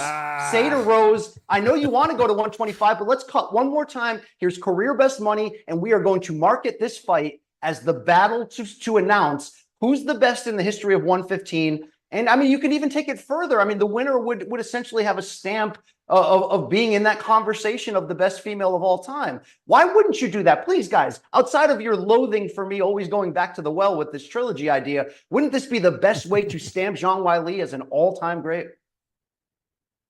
Well, With a retread? I mean, I know she lost to her twice, so and you win the rivalry if you do it right here at 300 with this audience. Do you know what I'm saying? Then she has no blemishes on her record. I don't have BC's animated about this issue. I could take it or leave it. What about you, Chuck? Yeah, I'm kind of like that. I see what you're saying, though. I see what you're saying. But kind of going back to this whole topic, it's set up for Weili to shine. I mean, she has. I know what you're saying. You want it to feel bigger, and you want it in different contexts. Some women's fights, the Rose Namajunas, when she beat her, felt like a big deal, didn't it? Like when like that first one, it just felt like so out of nowhere. And then when you think of the Joanna Jędrzejczyk fight, that was like basically a fight of the decade that Weili put out, definitely capable of a crazy outcome. And I think that she could translate, but so much of it plays out in prospect. We talk about these fights. It's all about the hype going in. Sometimes what we take coming out obviously is the bigger thing, right? Like in the end, there's a chance here. I don't know how it will go down, but I don't see Jan, right? Like she hasn't had. I bet there's a lot of people even within the diehard bubble that haven't watched a lot of Zhang on fights, right? Like they've only if they're just on, but I don't think they go out of their way to watch these fights. It could be a showcase for her, or it could just be like, I think that's the problem you're having. It could just be pushed away. You won't even remember this fight, like BC was saying at the beginning of this. Yeah, I mean, just in terms of X's and O's, Xiaonan is just 2 months younger than Zhang Weili, so both of them are kind of advanced age. But this is the point I'm trying to make. Like 34-ish? Yeah, around that mark. And the point I'm trying to make between these two is like, I feel like the best chance of making the best use of it, given that Yan Xiaonan is relatively anonymous and Zhang Weili could use a profile boost, would be to put them where that could be manifested in China, not so much here. But I'll say this, in terms of X's and O's, I think it's Zhang Weili's fight to lose. 100%. She nearly averages 3 takedowns per 15 minutes. It's a 25-minute fight. Yan Xiaonan has decent defensive grappling, but not great. They're pretty equal-ish on the feet. Zhang Weili takes a little bit of risk, so could be, again, it's probably going to be a fun fight. It's it's a little strange watching Weili against Carla, right, in the first one, but that last fight against Limoges, where she just more than half the fight, just total control, like control beat the brakes off of her, and it was like 6-1 significant strike, just a beat down from pillar to post. And that fight against Joanna Jędrzejczyk is maybe one of the best fights I've ever seen. I know. I mean, I feel like she's, especially on her second run. Second run as a champ, I feel like she's kind of tasted that. She knows about it. She's humbled that way. Yeah. I think this is her fight, too. Yeah, to BC's point, the jug being poured out in that fight is like something you'll never see from men or women. I don't know if we'll get that kind of magic on UFC 300. You might on the other fight that you're about to talk about. Okay, so let's get to this perfect segue, right? This is great. BC, I don't even know what to say about this. Max Holloway taking on Justin Gaethje. Serious question. And this is how I want to set it up. Are these guys, win or lose, going to be the same after this fight? They're not. But that is every big action fight. That's why guys like Poirier, that's why these lightweights of this great action fight era, and I'm going to now toss Max Holloway in there because the one time he was in this division, he was part of one of those against Poirier. But you know what I'm talking about. You can call them the 4 kings, the 5 chefs. I don't know what we're doing here, but when you're talking about Chandler, Gaethje, Poirier, Alvarez, I mean, this era has been insane. You're always leaving a chunk of yourself in the cage, and the fact that guys like Gaethje and Poirier and Holloway and Poirier have been able to just stay at this level despite that damage accrued is a testament to why they are where they are, on their way to true immortality, whether some of them ever win the full championship or not, because they consistently give this to us. But I think we went a little too harsh on is this going to be too much for Max? Is this going to be the end of his career? Is this the worst fight ever? Didn't you just prove that you're still super, super elite in your own division? And the longstanding champion who beat you 3 times, which was a major obstacle, just got defeated. Maybe, as we argued, you should have stayed in that lane. But Max Holloway didn't get to where he was by thinking practically, by not swinging big. And I have to give him this. Has he accrued an insane amount of damage, even in fights he won? Yes. But his ability to bounce back almost every single time from situations where I had extreme fear as both a fan of him and a journalist and a fan journalist who loves interviewing him and loves what Max represents as like an ambassador for this sport, for Bushido, for just huevos, right? Just absolute. is, we remember that TV interview that got him pulled. And I was questioning literally if he was going through some type of inner physical breakdowns, it would never be the same. He was the same repeatedly. Got through that war with Yair, won that really great close fight with Arnold Allen. I mean, he's still that dude in every way. And what I've loved the most about the build to this fight from Max's standpoint is the public campaign he's been going on to sort of shake us up, fans of him, journalists, and say, all you guys are talking about is the negativity and the fear that you have that I'm making a horrible decision and I'm going to get hammered out and carried out. But that's why I'm in this sport, to take on these challenges. And I think when you really listen closely to Max's words, he talks about how he accepted that Poirier rematch on short notice. He was still in the reign of his featherweight crown. He purposely did not put on a lot of muscle or change his body at all so that it wouldn't mess with him going back down in weight. He was still in a competitive and close in one of the greatest action fights in this sport's history, although, yes, he took a lot of damage. But in his mind, he's really taken the time this bout to focus in on what it will take physically to win this fight, rebuilding his body, getting in there. And I think what Max is trying to teach us through his recent interviews, not just ahead of this fight, but after the last few, is that he is that rare mental Michael Jordan. He is that rare all-time great who can refocus, recharge, I'm no longer in that same fear space, even though he's in an uphill battle against Gaethje. I think this is going to be full all-action brilliance that we expect. But let's let this guy show us his greatness before we start writing the obituary. It's funny with, like, you think about fan favorites like Justin Gaethje. Nobody's a bigger fan favorite than Max Holloway, though. Can you imagine if he did this? Like, just you talking about it, I'm imagining him going in there. Because a lot of people, I think, would point to that second Poirier fight and be like, well, he didn't have the size, he couldn't do this. So if you're stuck on that kind of thing, he's an underdog, and I think he is a literal underdog in this fight. But if he's able to go in there and do that, can you imagine the cult of Max Holloway, like where that's going to go? Especially because then he puts himself right back into that Ilya Topuria thing, like, right, he can just go back and, like, if they're doing a big show, couldn't he just slide right back into that conversation in the featherweight? So it's just like, I think he's one of those. And here's a crazy stat for you guys. You think of Max Holloway and you think of, my God, the guy's been around forever, just like you would with Poirier. If you look at the top six, the six fighters at the top of this card, the two title fights in this BMF, he's the youngest one of that group. He's 32 years old. Nuts. He's just slightly younger, like 6 months younger than Jamal Hill, but he's the youngest guy in this group. It's a crazy thing. Like, we sometimes put Max away, and I think, remember when he was kind of spacing out in one of those interviews and we were worried about his mental capacity? Yeah, Bisping caught him on air. Yeah. There was things like that happened where I think really people who've watched his career were worried about, but you watch him over the course of time and you think that was just a weird happen thing. Whatever happened there was just an anomaly, right? Like, you didn't think of it long term because you see him against Calvin Kattar talking and just lighting him up and in the craziest way possible. You see him in these fights. If it happens, what BC said, I mean, if it happens and he shows up and does that, he's actually the size, he's ready for it, and he beats Justin Gaethje, the cult of Max is going to be enormous, isn't it? I think it's just going to go out. It's going to be off the charts. Yeah, it's funny, for a guy who has finished Jose Aldo twice, this could be his best win in a certain way, because he went up a weight class, defying expectations. Yeah, the doubts are bigger, right? Yes. I mean, there were some doubts, obviously, the first time he fought Aldo, but then, he finished him off from, I think, mount or back with the strikes, and then did it again in the follow-up in almost an identical way. But to go up a weight class against just let's be honest about Justin Gaethje. I was wondering about that class of 155ers who was going to come through and wipe everyone out. And Justin Gaethje, pushed back against Fiziev, That's rallied, the one. then head kicks Dustin Poirier, and I'm like, well, shit. Some of us buried this guy way too quickly. He is 35 years of age. I don't know if the stat applies as strictly because it's a BMF title. It's not a real weight class title.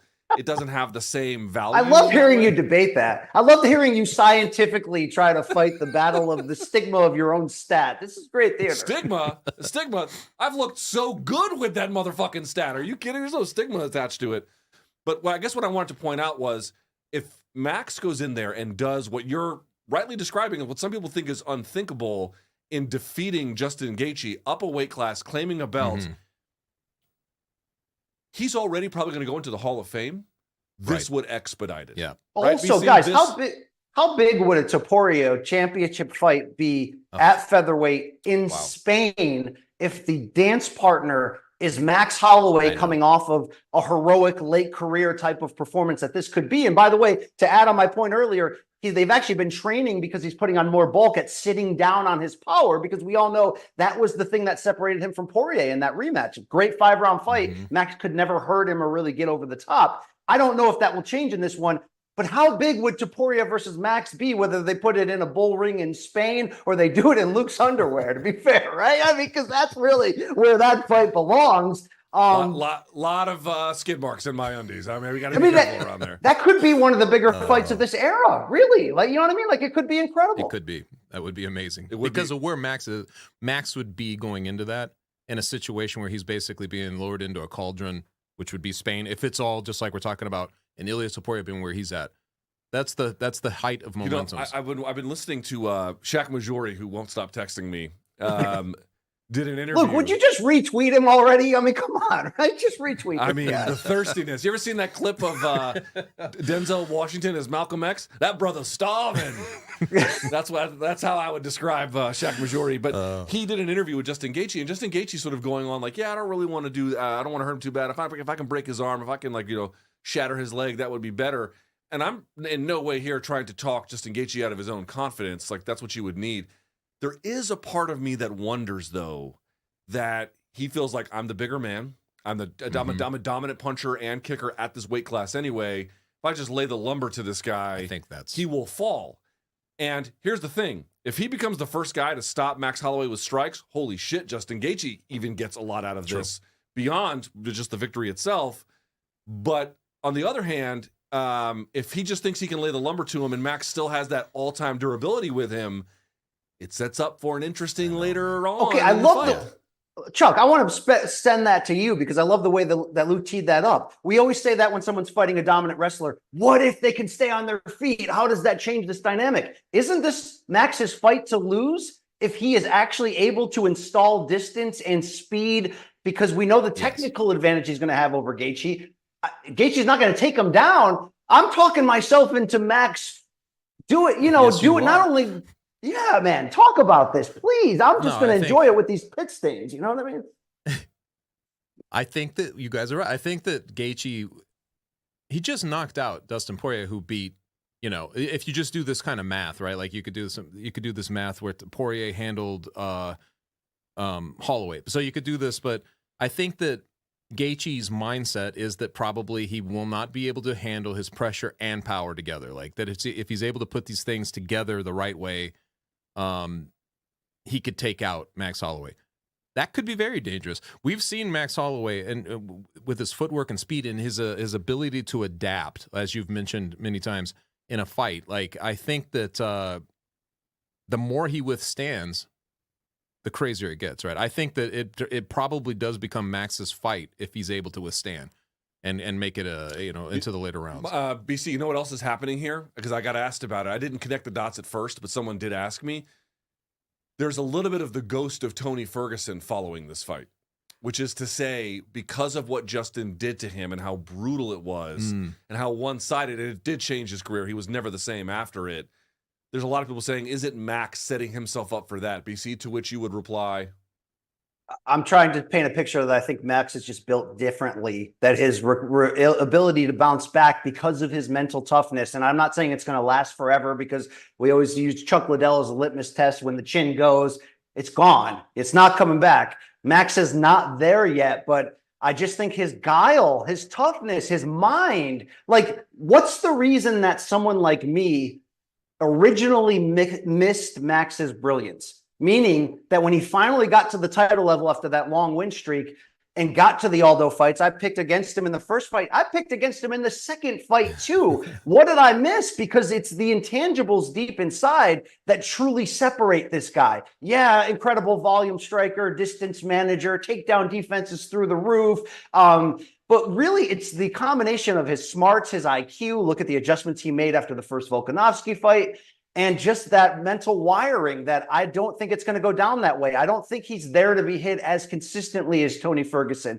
I think that when you add in those quotes that you guys said, that maybe Gaethje could be looking past him to a small degree on the idea of if I just keep leg kicking him from a foot away, I'm going to break him down and set him up to be finished. Maybe not. Maybe not. I mean, Luke, emotionally, take me off of hyperbole mountain here for a second if you need to. Give me the Apollo hook. But if Max wins this in an all-action affair, is this Randy versus Sylvia all over again? Ooh. No. Couture was a really big name who got finished off by Chuck Liddell, went into retirement, and came back and got a title shot at heavyweight out of nowhere. I mean, he was, I don't have the odds in front of me, but when I say massively written off, I do mean massively. And then okay, what about the potential emotional earthquake? Because really, this is the Randy versus Sylvia is always the feel-good example we use of somebody in the second half of the career finding one more moment. And Chuck, maybe to your point, why are we framing Max in that when he's only like 32, right? I mean, maybe this really isn't.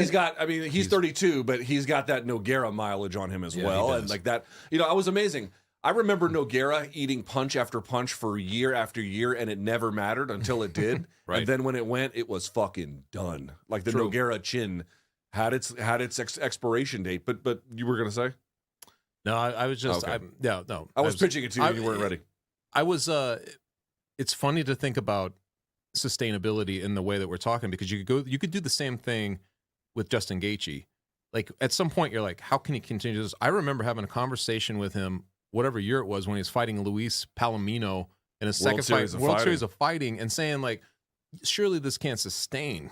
Like you can't sustain this kind of fighting. And talking to his coach, Trevor Whitman at the time, and just basically talking about, and now he's had, not just that, but he's went into UFC, he's fought for all these years later, he's still putting on monumental fights. You feel like, even for guys like him, it could just happen, right? At some point. It could be this fight.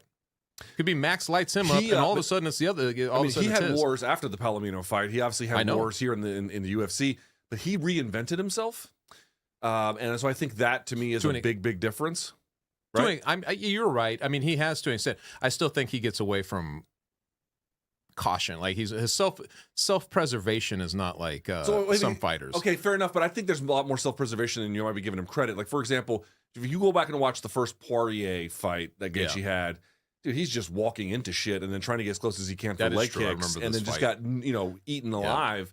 He didn't do that against Poirier the second time. And you're like, oh, well, Poirier was done. But then he comes back and he ices BSD. And you're like, well, maybe not. Like, I mean, there could be a lot. Could be like, I mean, I want to talk about Justin Gaethje here for just a second as well. He did an interview again with Shaq Majori, who just won't stop fucking texting. I mean, that brother's starving.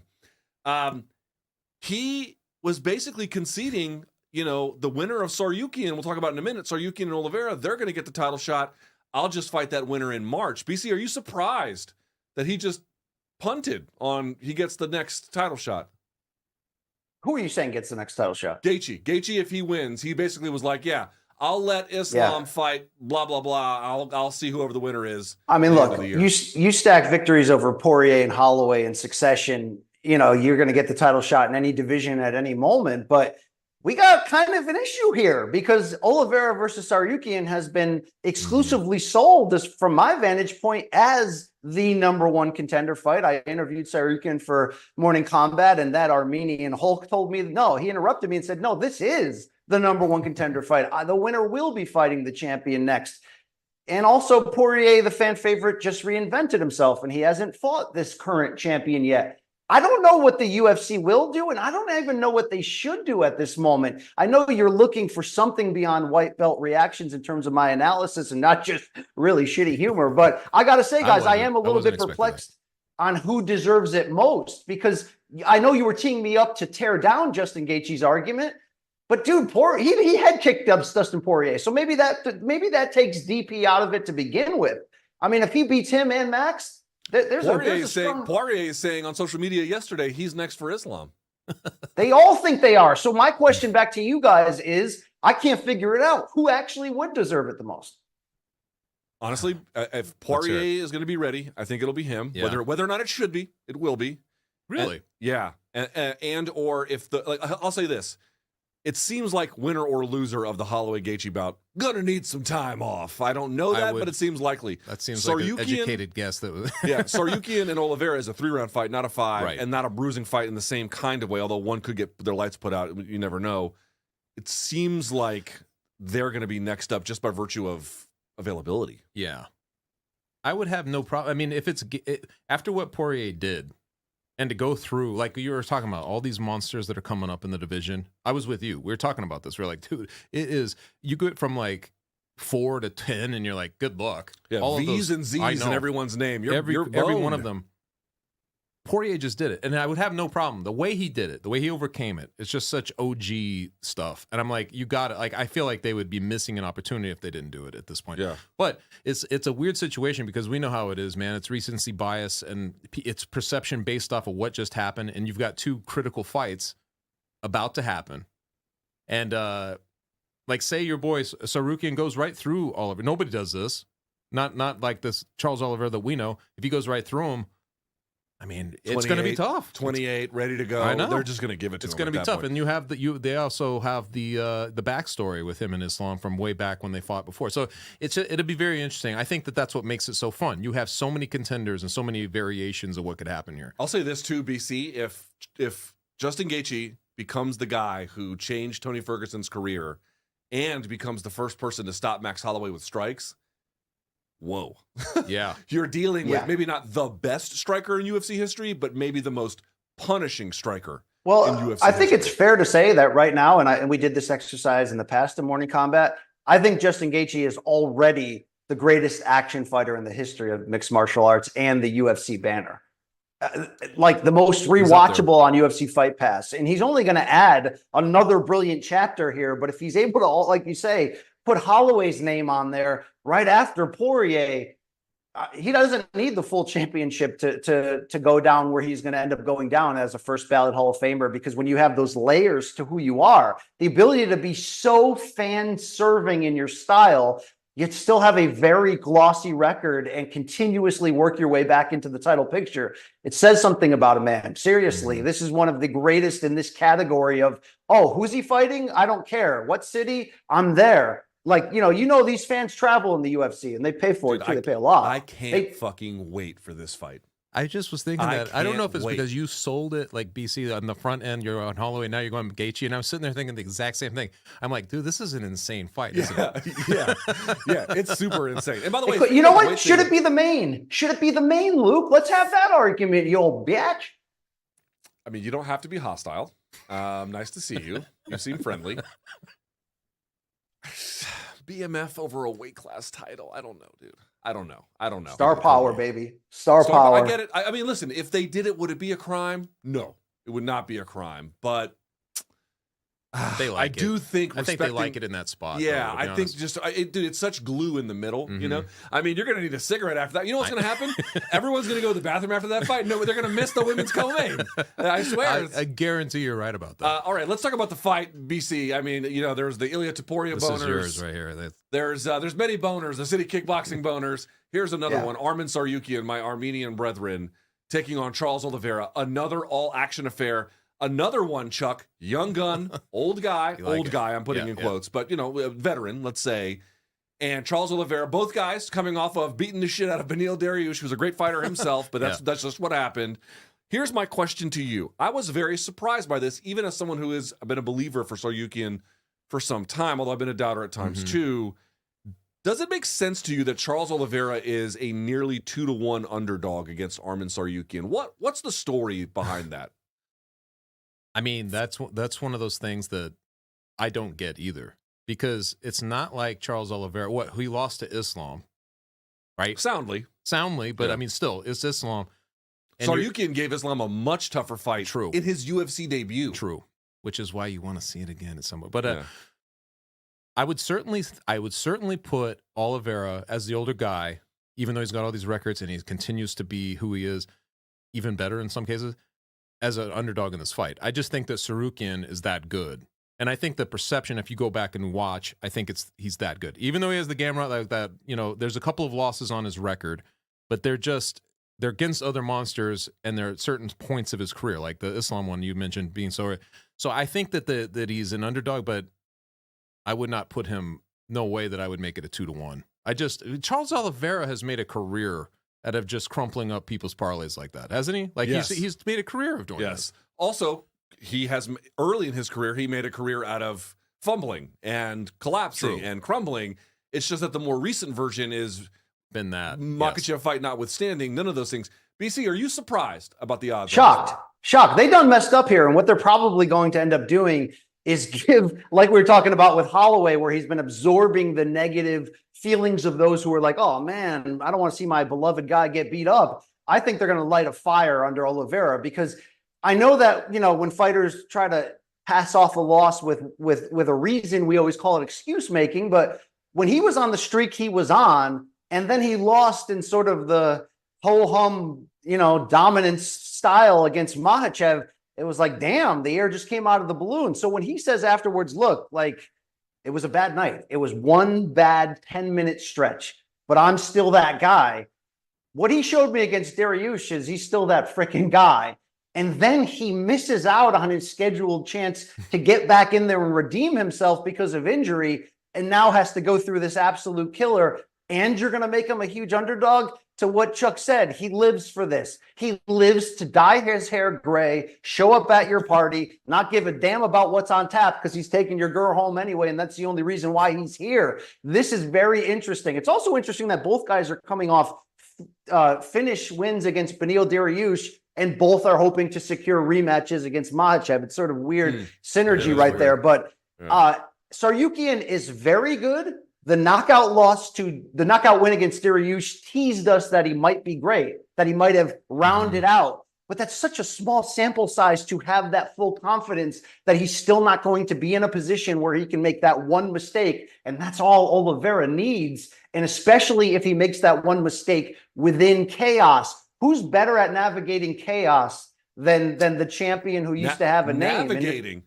Navigating. Charles Oliveira is the author of chaos. Yes, much less that's where he lives. That's where he resides. I think this is really weird, unless they are aggressively trying to induce betting in ways that I just don't understand. But hey, put your money on this, man. Partly, of course, lines are designed, no matter who puts them, of course, to induce betting. Yes, of course, that's the thing that we know. But I do feel like, on the one hand, it's like I've been a believer in Tsarukyan for long. There's been times where I was like, well, so for example, like I was a little worried he was going to have trouble against Ismagulov and he overran him. And then I thought he would do well against Mateusz Gamrot, and he lost that one. It was very competitive. I've just not been sure about some of his striking defense and whatnot. Also, I'll say this, Chuck, I was tweeting about this morning. You may have seen it. That's what I thought you were going to bring up. Yes. No one has ever recorded a submission attempt on him. That doesn't mean they actually didn't try, but to get a submission attempt, like you have to get a bite on the choke or a bite on the heel hook. No one's ever actually done that. In fact, the only guy who got kind of close, not even really him, was Davy Hamos, 2015 gold medalist at ADCC, but he's a top game, not a bottom game guy. Like Charles Oliveira, what does he do? He goes full guard underneath. He opens it up. People stand. They go to throw. And then he's diving underneath for deep half, or he's doing leg entanglements of some kind. He's reaping, whatever. Fact of the matter is, I'm not in any way saying Tsarukyan can't beat that, Chuck. But what I am saying is, show me the guy on the list that he beat that does that. They don't exist. Well, I don't think Oliveira is really known for actually finishing guys through submission, though, right? Like, no, but he can take the back, or yes, that's what I'm saying is he's. But I mean, no, what seriously. I mean is he's a submission guy. He's got the most, right? But he's also a dual threat. I mean, he's both of those things. Yeah, I think that he could put, and I'm sure this is part of their thing. Like, hey, people are seeing this guy who's really good at these elements, but they haven't seen him fending off what we can do. You know what I mean? And I think that has to play into the psychology of this fight. And would you be surprised at all if Oliveira has him in a horrible position? You'd be like, okay, wait, here's the one thing we didn't know. We didn't know how he'd react. I feel like that's a very real thing that could happen. Yes. Now, if he goes in there and Charles is trying to do that, and Tsarukyan shuts it down, I mean, I think that you're now looking at a guy that does start to look like, because the question marks that we have are more in that realm. And I think he starts to answer those. It's almost like the Jon Jones back in the day when he'd never been hit.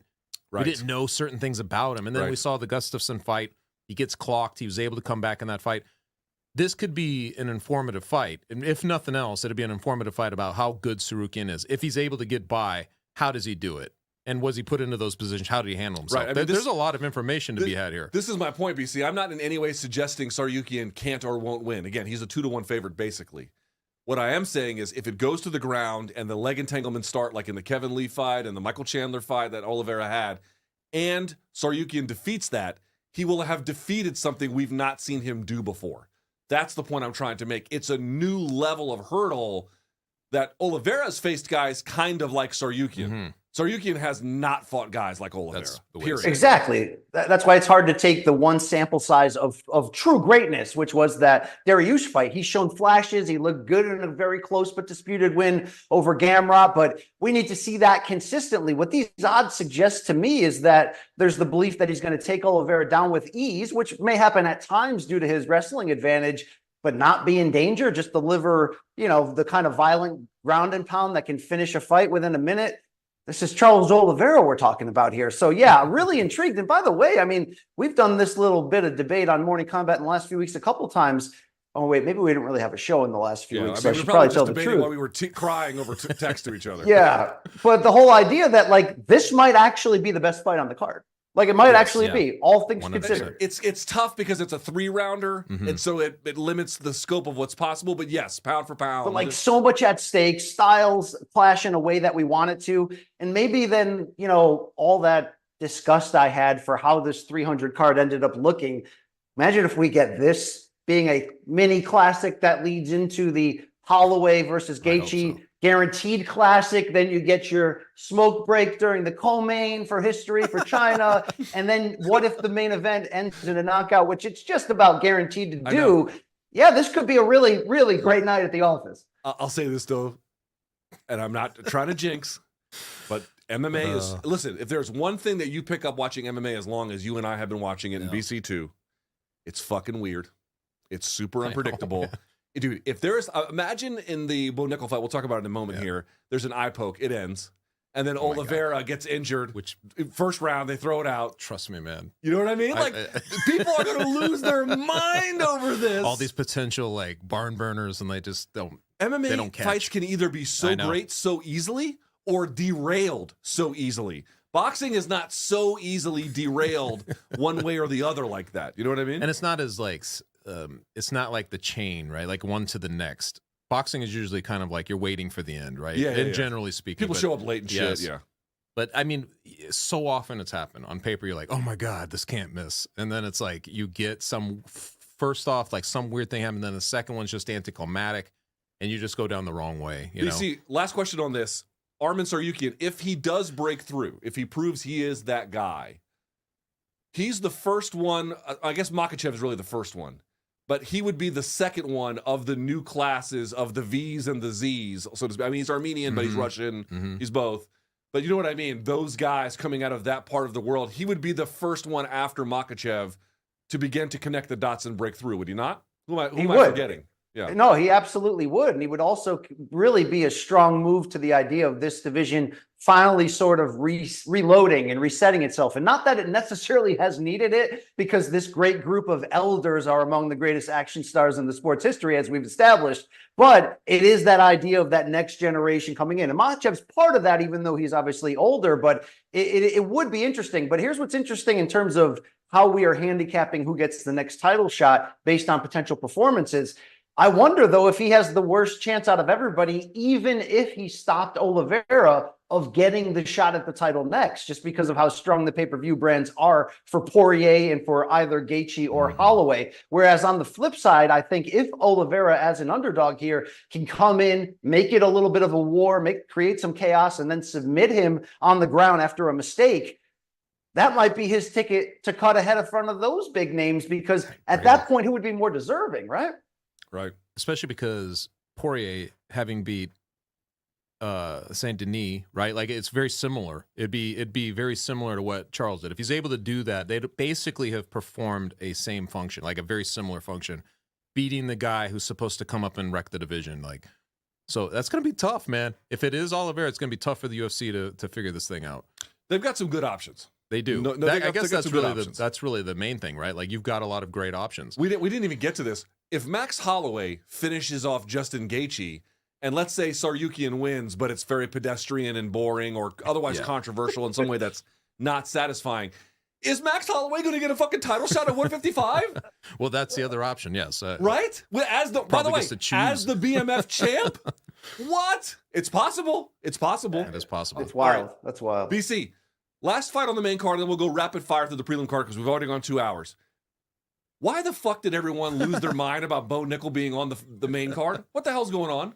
Yeah, it's because of that guarantee from Dana that every fight would be a banger. And I think it's because this is the temperature I'm getting from the fans. They wanted a bigger name. They wanted this fight to be the one where he makes that leap, if not into the actual sort of top 10 to 15 window, but like a name that to them meant more of a stiff challenge. But like, if you really look at the growth of Bo, like, look, I've argued from day one that Bo is such a special and unique talent and does seem to have these certain intangibles that are so jacked up that I made the argument that if you wanted to really push him, like he could go into a title shot very early before he even remotely deserved it just because he's so potentially great. But the smart way is to match him in an escalating fashion, which they've done. They made him take a second crack at the Dana White Contender Series just to kind of boost their ratings and kind of continue that build. Why is Cody Brundage a horrible fight? He's on a 2-fight win streak. He's an all-action guy, which is really what we really need to see out of Bo is not another brilliant transition from grappling to submission and get a win, even though I know he's technically coming off a stoppage due to strikes against Val Woodhouse or however what his name was. Jamie Pickett too. Yeah, I don't know if we'll ever hear it again. This is kind of the style I want to see. I want to see someone like Brundage come in there guns blazing and try to make it a fight because we need to find out if Bo Nickel has the chin, the recuperability, the 3-round stamina. Should this be a firefight that goes that way? Brundage also has a collegiate wrestling background. I'm not saying he's going to be anywhere close to the level of Bo. I'm just saying, like, this doesn't suck to me. This is how you take a once-in-a-lifetime prospect and truly give him the real promotional build toward when that moment hits. He could potentially be a household name across America because there does seem to be that it factor with him. He's got the cool name. He has the all-American rugged looks. And yes, he has a grappling to a grappling game overall from the amateur wrestling and how he weaves that into his submission threats. That is just beyond. I mean, I think it's super elite. I know we all want to see that right now, but let's get there. Let's get there slowly. And he may steal the night. Chuck, you may have got the question wrong that led us into this segment. It might be Bo Nickel. Sure I did. If Cody goes in there and beats Bo Nickel, who's like a minus $8 billion favorite, this would be a travesty. He would blow his name up in a way that nothing else he could do would. Oh my God. That'd be, I feel like that'd be a disaster in some ways, but Brundage and Marcus Brimage are not that much different in sense of how this is a showcase setup for the guy, right? Like Conor McGregor had Brimage back in the day. What was he able to do with it? He was able to like showcase. I feel like that's what this is. I still remember, at least I think I remember. Didn't he lose that fight against Nick Maximov, the Diaz brother, the other Diaz brother? I can't remember. But okay, maybe. But I mean, you think about that stuff, and I'm like, what's Bo Nickel going to do with this guy? I mean, it's just, to me, he's going to tear right through him. And I think he is built to do that. Like, he wants to not just beat guys, like get by them. He wants to beat them badly and show you just how good he is every time out. So I feel like this is just a showcase, but I'm okay with that. You've got so many competitive fights, and they're so good. Let's have this little showcase moment. Let's have this moment where Bo Nickel goes and beats this. I don't know how good Bo Nickel's going to be. I don't know. But there's reason to believe he could be extremely good. Let's give him a little bit of a boost. Also, the fight might not go very long, and you've got 3 title fights at the top, blah, blah, blah. All right. I have a train to catch, so we got to do this rapid fire, BC. Let's go. Rapid fire. Alexander Rakic returns against Yuri Prochazka, BC. He hasn't been back in 2 years, basically. Give me what your expectations are for Rakic on Saturday. I think he gets knocked out by Prochazka. And that's a bold statement right there. But I think this is the wrong opponent who's so unpredictable and explosive. And by the way, do you guys realize how tightly wound and wired Prochazka is? He knows he needs a redemption. He knows he needs the big stamp and the big hammer to remind people that he probably could easily still be atop this division had things just turned another way for him. I fear for Rakic in this spot, even though he is a very controlled and technical guy at times and isn't overly reckless. Prochazka forces it out of you, and I expect Yuri to be going. I mean, if he comes in, guys, if he comes in with the shaved head and the ponytail and the thing sticking up, the Wi-Fi antenna. Go all in on the check, man. No, go all in on it, okay? I got fears for Rakic. Okay, Chuck, Calvin Kattar, Aljamain Sterling. Sterling, the former champion at 135, moves up to 145 and takes on Calvin Kattar, who I thought was going to be completely different after he lost to Max Holloway. Not the case. Expectations for this one. I was wondering about that a little bit. I feel like he was altered in that fight, but I know he's looked good in the Emmett fight, but I feel like he's managed it. Yeah, he's managed it. I feel like this is a big moment for Calvin Kattar because if he loses, what is that, like 4 out of 5? And it's just for where we had that guy, at least I did. I thought he was going to be sustainable, was going to make a good run in the division and be there for a long time. I didn't see him precipitously falling off like this, but dude, this is a tough draw. I think that Sterling could have been at this weight a long time ago. And I think Sterling is that good. So I think it's a tough one, man. His backpacking is almost second to none in the entire UFC. BC, is Kayla Harrison's weight cut going to cause her to lose to Holly Holm? Man, that's the key question. I mean, is it crazy? It is crazy, I guess. This is almost the fight that I'm like the 3rd or 4th most intrigued on this entire card. Like this storyline to me dominates the prelims in terms of what I care about. It comes down to that question. I say that Kayla Harrison is next level special. Now, that doesn't mean that her body won't give out and force either, a performance that left something to be desired, or maybe the fight falls apart in the scales. I hope not. God forbid. I do think, though, that it's very few people that could take on the challenge that she has here. Almost everyone would have gone to the UFC and said, okay, I think there's still a 145 title, right? Amanda gave it up and we've never talked about it again. Why am I not fighting for that right now against Holm or GDR or I don't know, insert anybody?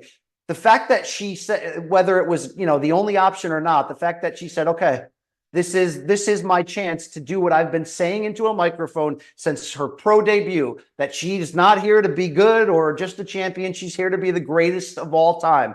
I don't know if she can ever get there. I don't know if she can even make this weight or beat Holly Holm, although Kayla is a monster favorite on the odds, and that surprised me to some degree. Although I'm not trying to pretend that Holly Holm is still 2016 Holly Holm. I just think yes, she'll find a way to make the weight, and I think she's going to find a way to make this the best case scenario that it can be for her to announce herself as a title threat in a new division and as a fairly big free agent signing. I'm not saying her free agent signing moved the needle in like a internet clicks or that people bought tickets just for this fight or storyline, but this is a tall task, and I think she's wired exactly to find a way to pull it off. Hey, and real quick, just to go back to his original point about Poirier and strength of schedule, it's a hat tip to Holly Holm. When you really think about all the people she's fought, she's the one who's fought the who's who, right? Cyborg, Valentina, Amanda, Misha. It goes down. Now Holly Holm, Ronda back in the Raquel, you can name anybody, all of them. She's fought them all. It's crazy.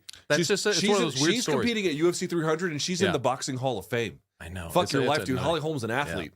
True or false? Chuck, Sadiq Youssef versus Diego Lopez is the most slept-on fight on this card. I think that's true. I think it's true. People haven't really talked about a lot about this. By the way, I can report that this one was announced before it was signed. It's signed now, so no big deal. Yeah. But this fight is going to fucking bang. I know, man. And Sadiq Youssef, coming off that loss to Barboza, has a lot to prove. I love Sadiq Youssef in this fight. I don't know what it is, man. Maybe Diego Lopez is a phenom. I know, man. But I think that I don't know. I don't know. I'm just feeling it for Youssef. I think he shows up and gets it done. BC, Jalen Turner versus Renato Moicano. Does it go the distance or not? It does not go the distance. And look, I don't think so. I think if you guys been noticing the personality change, not a heel turn for Money Moicano, but just really ever since that, remember that all action fight that he lost, that he took on short notice? Who was that? RDA? What opponent was that? Do you guys remember? Who was this? Moicano? Moicano was in that fight where he got beat up and he wouldn't quit. Ever since that moment, I feel like we've seen this giant character change where he's taken all maybe it was there all along. Riddell are his last 2 wins. He lost to Dos Anjos.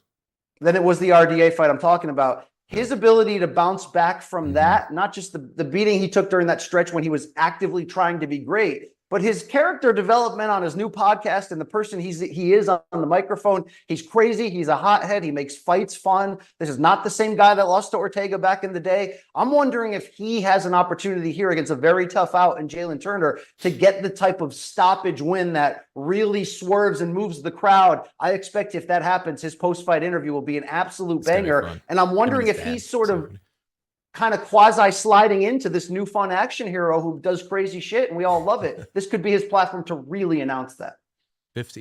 15 fights, or maybe this is a 15th and people are finally understanding who he is. It's weird. The English, once you start to, he's really mastered English, people really have paid attention to him. It's fun, man. Guys who speak confident, broken English like him and Habib, people love him. Every time, it seems like, yeah. Chuck, Jessica Andrade versus Marina Rodriguez. Both are coming off of wins, finally. Not the most exciting fight on this card. Andrade, former champion. Marina Rodriguez, level of interest. I mean, it's not a card fairly low. Compared to the rest of the fights, probably not that high. But I do think that it's probably the right fight for where they're at. And I think that for Andrade, especially, who's, again, she's fought who's who. But if she wants to stay in that relevance, I think she's got to win this one. You know what I mean? BC, Bobby Green versus Jim Miller. Is Jim Miller going to get announced as Jim fucking Miller by Bruce Buffer? What do you think? No, he won't. Bruce Buffer's too stubborn, too proud. You can tell by the designs of his suits and how he changes them every 3 fights on a pay-per-view that he ain't budging in this case, and he might beat me up in an elevator one day for saying that. But I love this fight, guys. It is going to produce, I think, just a fun feeling. I think it turns into a great action fight. Bobby Green loves to keep the hands down and be that close to getting KO'd, only to do the same to you. I think that coming off of that loss to Jalen Turner after that win streak where he had that little... He was kind of playing with house money for a bit, was Bobby Green. I think he looks at this as a chance to remind people that he's still a fun draw and a threat. I hope it doesn't, turn into a grinding affair, but this will be fun. Shout out to Jim Miller. We've given him his flowers so many times the last, year, and he deserves it. And he's sort of on this retirement tour of like greatness and keeping pushing the UFC records a little bit further. But what a blue collar dude, man, at the end of the day. And it's great to see. And, maybe this is why they didn't put Brock Lesnar on here, because he could have equaled that feat of being at 100, 200, and 300. But, he's got to get his name cleared from being linked in that McMahon lawsuit with like the defecation. And like, that was really gross, right? Like, we don't talk about that a lot. Really gross. It was really gross, right? I mean, ejaculating thing you're talking about. Last but not least, Chuck, Devison Figueiredo is going to open the card, taking on Cody Garbrandt. That's your opener. Yeah, I know. Will it be a sad day for Cody Garbrandt? I mean, I keep thinking it's going to be a sad day. His last couple, he's pulled through, but I do think so. Yeah, but old Figueiredo can fucking thump at 135. I think so. The problem is, I think that what Garbrandt's problem is what we were touching on earlier with Chuck Liddell and those types of guys. And you hate to make the accusation, but he's kind of showed that his chin isn't the same. And he's done a good job his last couple of fights. I just don't know if he's going to be able to avoid a big shot from Figueiredo. So, yes, it's going to be one of those. BC, we love you. You'll be here next week. Tell the viewers all that good stuff. You'll be here, and don't you go dying on me. Yeah, like Luke said, I'll be there next week. And I have to tell you guys, the difference between the beaches and the lifestyle and the people on the East Coast of Florida compared to the Gulf side is the difference between us doing the show in Jersey City and you guys in that beautiful studio right there in Manhattan. And yeah, thanks for having me on from my vacation. Let's just enjoy it. No more negativity. 300 is going to bang us in the spots that we are consensual with. And I am so happy. And, the new MK is upon us at just the right time. Chuck, thank you for being here and being a part of what we do. And thank you guys for including me today. And, I got some business to attend to here, so I'll check you guys out later. All right. Don't you get eaten by an alligator, fuckface. I'll see you next week. There he is. Next time they have to turn on the air in here a little bit, though. It's toasty. Yeah, it's a little, dude, they will. This is not where Pablo Torre finds out. This is where he freezes out. I mean, it's fucking cold. It is cold. I was looking at BC. He's wearing a t-shirt, and I'm like, dude, put a sweater on, thinking he can feel it. No. Chuck, how can folks find your work? We do the Ringer MMA show with Ariel Helwani and Pete Carroll every Thursday before normal weeks, just on normal weeks, and Tuesdays on pay-per-views, and then after the pay-per-view. So we do the podcast, and then I write for the Ringer, so you can find my byline at the Ringer. Man, good to see you, my friend. Good seeing you, man. Good. Really appreciate you stopping by. One more time for all the folks at home, like and subscribe. Here we are live. We got it done. It's on YouTube, and of course, we'll be on the DraftKings Network. We love being part of the DraftKings Network. We'll be on there. I believe we're going to be airing at 5 p.m. East Coast time on the DraftKings Network. You can, of course, get our merch, morningcombat.store. You can use the promo code LIVE10 to get 10% off if you're interested in all that fun stuff. And give us a follow on the socials. We can put that graphic up here on the screen. And there you go. Morning Combat, wherever you get all your socials. And then Chuck Mindenhall on Instagram and Twitter. I'm not calling it X. Not going to call it X. Yeah, I think you can only call it X if you've been charged with a crime for January 6th. That's it. Other than that, you have to call it Twitter. All right? Hey, UFC 300. What a fucking card this is going to be. Excited. Tons of coverage coming your way from Chuck, from me, from BC, and everyone else involved. Thank you guys so much for watching. We greatly appreciate it. We love you. We appreciate everyone's patience. We know it was some growing pains to get here, but we fucking got here. We love you so much. We'll have more for you in the coming days and weeks. And for now, may all of your gains be loyal.